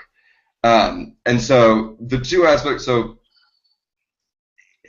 it seems as if this issue of, the Marxism for computers, computational labor power, so forth, is all kind of floating in a vacuum and is just translation until you reach the point where you have a question like, well, you've got autonomous entities, corporations, or ways for agents to be autonomous that are dependent upon something which, for technical reasons, may or may not have to be P2P versus concentrated and dedicated nodes, and that's where you get a real political question of how this computational power is distributed. And not really until that point. But it is also, its flip side, or the flip side of the distribution of computational power, is the level of P2P-ness, if we can use that neologism of the network. And that's Bitcoin's version of the question of distribution of resources, is really the question of whether the network is actually P2P, or the protocol is actually P2P. Do you have any comment on that? Because I'm pretty interested in like this question of, can smart contracts really be implemented on a fully decentralized system? Can we do that, the necessary computations of state, um, without having an issue, dedicated hardware? How does quantum computing play into that, which also threatens the security of hashing Right, algorithms? right. I mean, that's getting into some really exotic territory for sure, isn't it? I mean, yeah, I'm not even sure how to begin thinking about the quantum computing thing, which is Yeah. a problem because it's not as if it's some distant, unimaginable possibility. That's Yeah, for there was sure. just yesterday they found out how to correct both kinds of errors in a single lattice over at Intel or something, I think. Right. Yeah. But stepping back from quantum computers just practically for 1 minute, um, and back to the sort of the main line of your question about this whole relationship between, is the P2P infrastructure actually sustainable in this system, and how does Ethereum play into that? Because obviously, so I've got a really annoying mosquito right on your forehead right now, Mister. Um, because Ethereum is where we get into this weird zone where you stop having a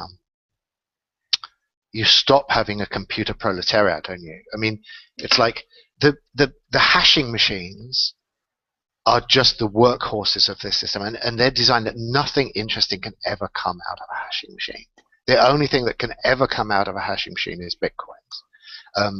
And for bitcoins to become something interesting then requires a completely different type of computational ecology.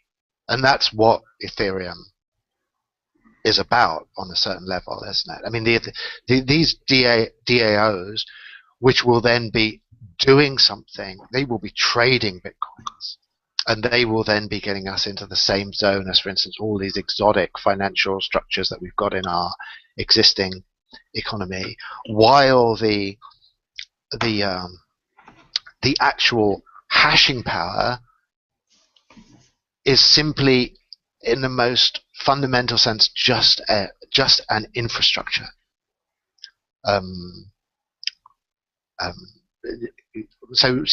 Nothing of any kind of exotic complexity could possibly come. As these machines evolve, they're going in the other direction. You start off that, as people say in these kind of these stories from the early days of Bitcoin, you could do this stuff on your laptop. If you were in 2009 or whatever, you could have a computer that was actually an interesting machine. And one of the things it could do was be producing bitcoins. So your computer has not actually been turned into an idiot savant at that point by the Bitcoin thing. But now it totally has. I mean, these latest machines that are just simply hashing machines are capable of nothing at all but these proof of work tests. It's the technological phylum that they're involved in is this kind of specialization that are turning them from something that you can sort of treat as if it were a brain to something like a kind of computational liver. Yeah, just all a it muscle, does. exactly, right. Mm-hmm. It just does this thing, and it makes no sense out of that framework at all. And so the complementary side of that is Ethereum, and it is this completely inverse and reciprocal evolution of thinking about computers, where they will be economic agents, Turing complete, what they might end up doing is completely unimaginable.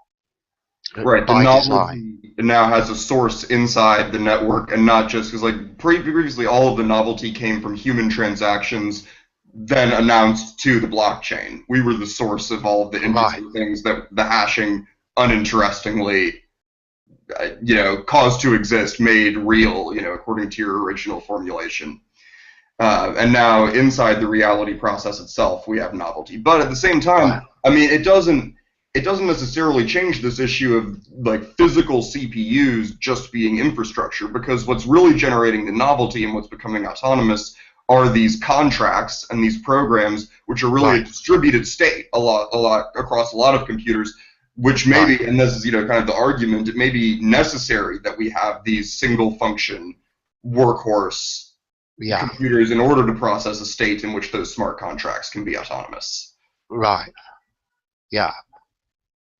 And the question is obviously what like we've got a lot of concepts now where their boundaries are being the outer walls of these concepts are being pulled apart by Bitcoin, and we just don't know where these stop with money, with identity, with a whole bunch of previously kind of familiar concepts. It's no longer clear where they end or where they stop. And obviously a contract is exactly this kind of thing. Like once you've got a smart contract, how confident are we that we have any idea what a contract is at all? I mean, the notion of it as a contract is just a genealogical description that it got built, it got put together, it got instantiated because it was doing the sort of thing that contracts always have been for. And from a human point of view, yeah, it serves as a contract. That's its kind of justification originally. But a smart contract, by definition, is an autonomous thing. It has its own.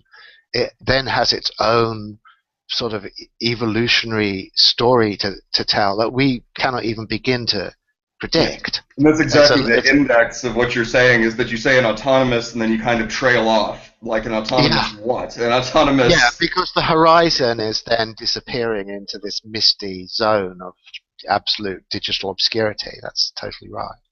Yeah, and it seems to me that that's a really, really central point where this whole language of, the politics of computers, qua like metal boxes that with processors inside of them that contribute a certain amount of computing power, that's all off, or kind of a dead end, because the computational entities whose autonomy, whose political relevance we're talking about are not, boxes, servers, they are things that can be implemented across, different physical structures.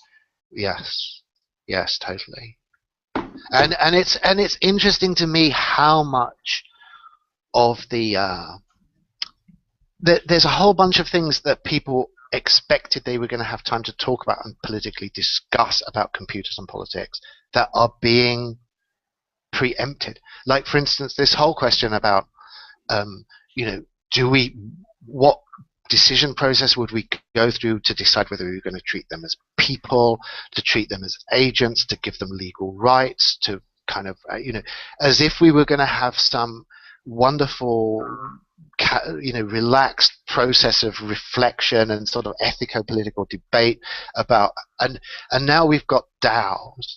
They're already corporate persons. They've already got a legal identity. All of these decisions are already over. Kind of already made them without realizing. Yeah, the fact these things cannot exist without those decisions already having been totally preempted by the very fact of these things existing. So you're then cast into this weird retrospective mode of, there was a missed discussion that maybe we could now have in some weird nostalgic mode about, what were we thinking these things were going to be like, or how they were going to appear, or all of that. I mean, it seems to me a huge point that this science fiction staple about this crisis sort of moment for human life on Earth, about the moment where we, in a ceremonial fashion, recognize the personhood of an artificial intelligence, has just vaporized without anyone even really commenting on it very much. I mean, I might have missed there, but it seems to me that it's just like gone without, everyone was lined up in their fancy dress ready for this great exciting moment to happen, whether they were going to throw custard pies at this thing or cheer it. And instead, the whole celebration's been called off, and instead we're saying this thing is now, going to be managing certain contracts for you, or engaging in, it's now your legal representative in cyberspace, or something of this kind. And Right, like we've just you already decided this 100 years ago before you even had networks to begin with. No, like Strauss does this perfectly in Accelerando. The Velociraptor in the imaginary bar. And the journalist is asking them when the singularity happens, and he said it happened in what was Right. it? It's like right, October 6th, 1987, when ARPANET first came online. right, Yeah. yeah, definitely.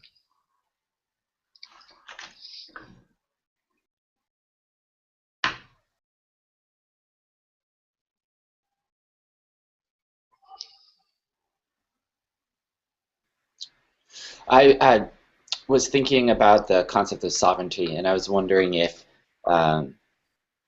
sovereignty is basically just totally out of the picture as a relevant concept, since computing power, political power being computing power, it can't break its own laws. It is what it is, univocally. Right.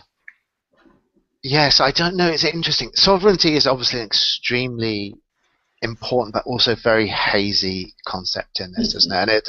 And I totally agree that to talk about power without talking about sovereignty is odd. So I'm extremely glad that you brought it up. But can you have a sovereignty without discretion? Isn't that? That's partly the question. Can you have a sovereign non-discretion? Because that is the model of algorithmic government, actually. Or I should say algorithmic governance, to generalize it to the maximum. And I mean, I don't know about that. It's interesting. I mean, is it just our romanticism that couples those notions together? When we say to be sovereign is to have discretion, is that a coupling that occurs just because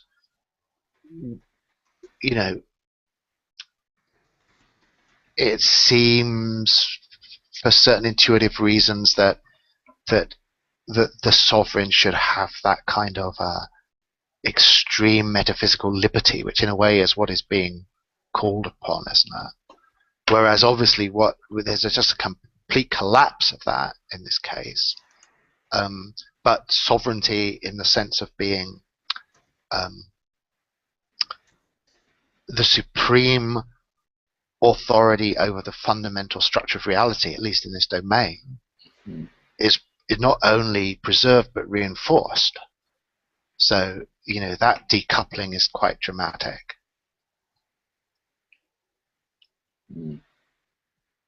I don't know. It seems as if, and definitely, you're right that those two have been coupled in critiques of sovereignty and in theory of it. But it seems like if you asked anyone with power, does that give you absolute authority over the reality conditions of that power, or the ability to modify it? And even if you went back to like French monarchs and you said, could you just modify this system of power arbitrarily? Is that what you can do as king? And you got a candid answer from them, it'd be hell no.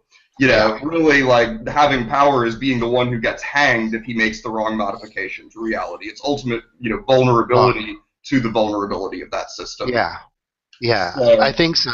I mean, it's obviously is a romantic trope going back as far as you want, isn't it? The notion of the absolute sovereign. I mean, the insane Roman emperors, I think, play this role really nicely, where it's just that they are treated as being able to explore the absolute horizon of unlimited discretion, and which is in sort of, for conventional terms, just abuse of power, power without any limitations on its abuse whatsoever. And it's a kind of fantasy that is kind of intrinsic to that, and maybe is intrinsic to a certain kind of humanism. A certain sort of construction of human dignity requires that we have this figure of the pure despot, who is capable of infinite abuse. But I would agree with you that, in fact, it's deeply problematic. And of course, I mean, again, without wanting to just bang on about Marx too much, Marx basically evacuates it almost as radically as in principle as Bitcoin does in fact, in the sense that his notion of what bourgeois sovereignty has almost no more discretion to it than the Bitcoin protocol. I mean, the bourgeoisie rule in order to maintain the market economy according to a set of principles that are so preset and are so outside their discretion that they can be described by political and economic philosophy clearly, and so it's not, for instance, within the whole of the Marxist tradition, there's almost no romance of sovereignty at all. Yeah, and this seems to be an area, and I mean, I think that, and maybe this is a biased impression, but it seems as if in a lot of areas we've kind of shown leftist analysis to be inadequate to this situation, and to be relatively inadequate versus like civil libertarian, the cypherpunk kind of area, and maybe that's just an artifact of the cypherpunks having been the first, originated it first to talk about it. But this seems like an area where the leftist analysis has a leg up, because on the other side, on the right side, you get these in the United States especially, like individual sovereign, like people who claim to be sovereign citizens, and so they go through this whole rigmarole of like, you can buy these passports online that are like, your sovereign citizen passport. And actually, my cousin gave up his U.S. citizenship in favor of one of these things. That was like literally the stupidest thing any person related to me has ever done, because now he can't come back to the U.S. But anyway, that aside, but that's just that shows that it's a complete fantasy. Declaring yourself a sovereign citizen in no way less means the DEA is not going to knock in your front door, or that you're going to be able to decide what borders you can and can't cross, or anything like that. Right. It's not a declaration. It's not, metaphysics does not extend to actual discretion in the concrete world. And so that is, the comment I made when Ian first brought up sovereignty, like in the text, was that, in a real way, if we take sovereignty in this sort of more Marxist sense of being, the ability or the being in the position of deploying the protocol, basically, the bourgeois having custody of the conditions of possibility of the market economy or whatever, then sovereignty is control of territory, which can be in a military sense as well as a bourgeois sense, territory in a Deleuzian sense that covers the physical and the economic. And then we've got key access, the individual, because then the person behind the keys can be turned into anything if the sovereignty of key access is violated. So it's not really discretion so much as the prevention of this sort of infinite surplus invading the vacuum behind, the identity representation. Yeah. Yeah. I mean, the relation of the owner of the key to the key is the relation that taps directly into the way that this relation is discussed within the transcendental philosophy tradition, isn't it? Like Schopenhauer's whole thing is that as a phenomenon, as a phenomenal being, you're completely constrained and determined by the structures of the phenomenal world, and the will, which is obviously not private or personal or whatever, is absolutely sovereign in the sense of it creates the universe only as thing in itself, only as something that is radically outside the entire structure of the physical universe, outside space, outside time,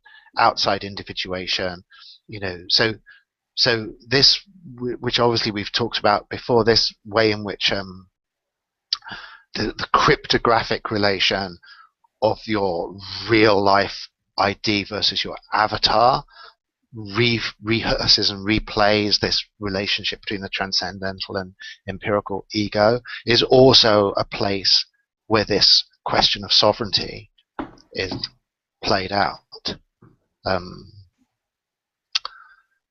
And so, I mean, you are sovereign in theory, to get back to Jake's earlier point, to give your private key to another person. Or, I mean, I'm trying to think of a single act that would be comparable to Caligula's most extreme moment than handing over your private key to some random person that you find on the blockchain. But that's my candidate for it. And so in principle, there is still that sovereignty held, sovereignty in relation to the blockchain by something outside the blockchain. But it doesn't obviously extend to messing with the protocol. It's only to do with whether or not the fact that one enters or does not enter the system is the axis of sovereignty.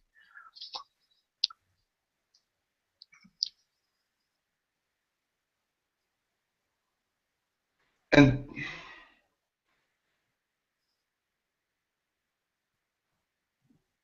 does that make the language of negative and positive and zero-sum games, in a sense, does that make sovereignty a zero-sum question, in the sense that you can't acquire more sovereignty?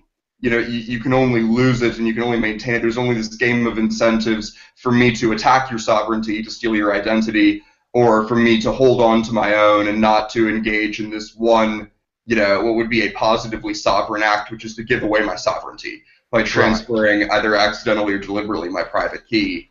Yeah. It seems like in the same way that, you know, the military's ability in theory to destroy the protocol, to mount a 51% attack, you know, if they wanted to preserve their sovereignty over the economy in the sense of being able to collect taxes for funding, so that access, you know, the entire market is our territory and not terra incognita, would seem to support the idea that sovereignty, you know, inside and outside the system, or in a way that crosses the bounds of this one system, is a zero-sum question. Is that maybe the case? Or yes, I think so. I think so. Because it's hard to. It would be hard to say, if we're talking about sovereignty, we're not talking about power.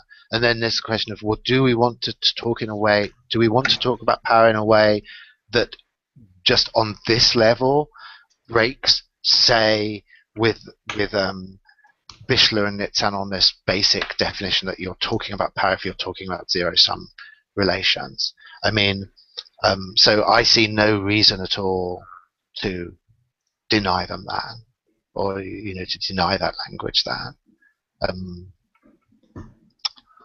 So, I mean, there's a whole other sort of strain that I'm sort of used to at the moment, which attached to the to put it in a soundbite, sovereignty is conserved. That there's a conservation law of sovereignty, which I think is very attached. It's not quite the same as talking about it as a zero-sum game, but it's related. I sort of lock it into a conservation law, so it's not economically variable in a naive sense. You can't grow or shrink sovereignty. It's radically a question about distribution.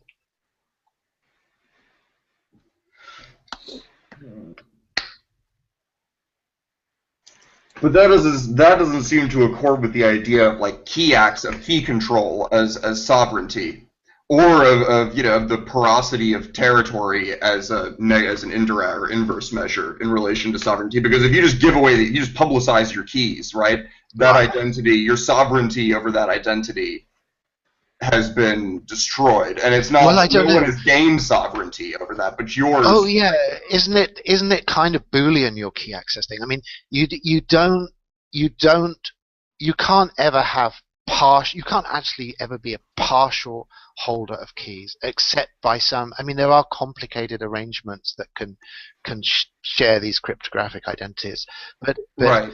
I think for the purpose of this argument, we can just say you either control your key or you don't, your private key. I mean, it's like, your relation in that way is one of indivisible sovereignty. You can sacrifice it, like you say. You can give it away. You can dispense with your private key, but you can't increase by some sort of economic value your level of, you either are the holder of a key or you're not. Isn't that right? It's like, if we're on the chess game example again, there's the economic dimension. You can lose certain pieces, you can lose certain bits of territory, things can go badly or not badly. But if it's like you are the black player in chess and you're in a computer game and you have access, that means that you are making the moves for the black side, and that was hacked, so that white makes a move, you try to make a move and you can't, you're blocked from it. Someone else coming in from the side takes over your pieces, whether you're winning or losing, and starts playing the black side in your place. The difference between those two dimensions is this difference, it seems to me, between this sort of economic and this dimension of sovereignty. You're sovereign over the black pieces, even if you're being wiped out, until the point that you lose that game of chess, unless you lose control over those pieces, and some other player comes in and actually removes your key control from being the person who is actually able to make those moves. So it's those two very different things between winning or losing the game and actually having the keys, so that you are in unquestioned Boolean control of that side. Yeah, and that makes sense, definitely, and it seems as if that's sort of guaranteed, or that the unique applicability of that logic is guaranteed by the assumption that you always know and can know immediately on face whether you were the initiator of a certain move. So, like, whether Right. you are actually in control of the game. And now I'm tempted to suddenly jump and compare that to, like, verifiability, to the other side of the asymmetry, where it's easy to confirm that it was actually your private key that was used to sign a message. But I actually think that's almost too facile. I don't know I guess the point of view that I was initially looking at it in was one that's sort of more quantum, where it's not, where you don't know, at least maybe not until the end of the game or whatever, whether any particular move, you can't be certain that it was initiated by you. You're not sure, like, so in your own life, you're not sure who was the agent of certain outcomes happening to you. Like, do I have sovereignty over the conditions of my own everyday existence? Right. Then you've got this question of, is the government controlling it, or corporations controlling it? This is one of these sort of classic, like, everyday politics kind of questions. Is the state in which I live a sovereign one? And it would seem that, relative to what you were talking about just then, where you've got a chess game and you have a determinate fact of the matter as to whether you controlled moves, that is a quantum logic versus a Boolean one, or a paraconsistent logic versus one in which contradiction always leads to explosion. If you're familiar with proofs that 0 equals 1 and therefore anything, whatever position X. Yeah. Yeah, I think it's difficult. I think that this gets us into the heart of all of these complicated questions about empirical identity, because coming out of the whole cryptographic world, you might want to just restructure this whole sense of identity. So rather than the way you were saying this question about, am I author of my own life, or what other forces might be involved, or all of these things, It's more that given certain given certain games or given certain responsibilities to undertake certain moves, an agent is presupposed at certain points in the system. There has to be someone who signs a certain piece of paper at a certain time, or provides a certain signature at a certain time, or it takes responsibility for a certain gesture. There are these kind of points where an agent is asked, well, what are you going to do? And that rather than there being some natural self that just simply is going through these points, it's rather that there is an avatar that must be constituted in order to satisfy these particular I'll say responsibilities, but I mean responsibilities only in the sense that, like, say you've got a computer chess thing, and there's two different people playing who can play this game of chess somewhere on the internet. So there's going to be a black player and a white player. That is coming out of the game itself. It's not, you can say, oh, I play this game and therefore I am the black player or I am the white player. But coming at it the other way around, the game itself, the way it's constituted, presupposes a player must be presupposed in order for this game to go forward. And so that, at the point that you start playing that game, then you have a certain structure of subjectivity that, from your point of view, comes from your life and comes from a whole biographical and biological set of presuppositions. But coming from the system, that position is something that the game is allotting. Right. It's the game itself that actually sets up structures and allots a particular position of subjectivity. You have been supplied as the player that the game calls for. Yes, exactly. Right. And there will that what the game calls for is completely determinate in the structure of the game. And so how much, if we went through the narrative that you just gave, how much of that narrative about I'm doing this, I'm doing that, who's responsible for this or that, is moving through a series of these games that are actually pre-structured and have a subject position that must be occupied. Exactly. Okay. Which is another kind of circles us back to Foucault a little bit, as the subject constituted, Deleuze and Foucault, as this sort of constant indirected movement through a series of subject-forming games. Right. Or as being, like an off vector through all of these games. And that's sort of like, that was where I was about to get to the smart contracts, is that with, an unbreakable cryptographic divide between whatever theory, called for agent, whatever is supplying the decisions, in the context of smart contracts, where novelty and decision making that doesn't originate outside, but you can't tell whether it originates outside or inside, or how far back in the past the originating signal goes, or whatever.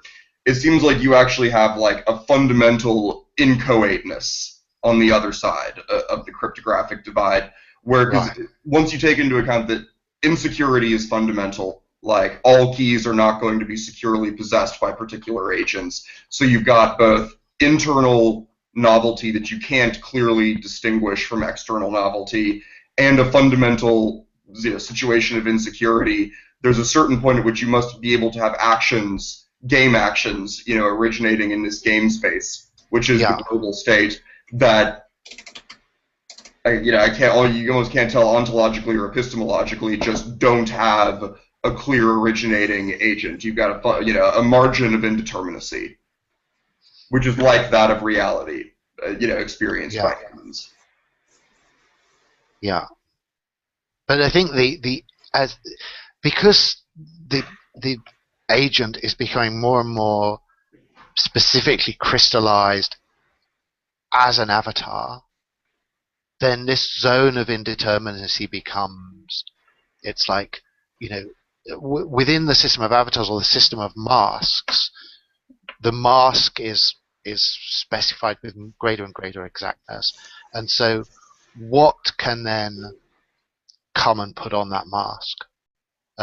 That's where you're going to sort of have the indeterminacy, and it's, I mean, again, in a sort of Foucauldian way, it's a kind of disciplinary question.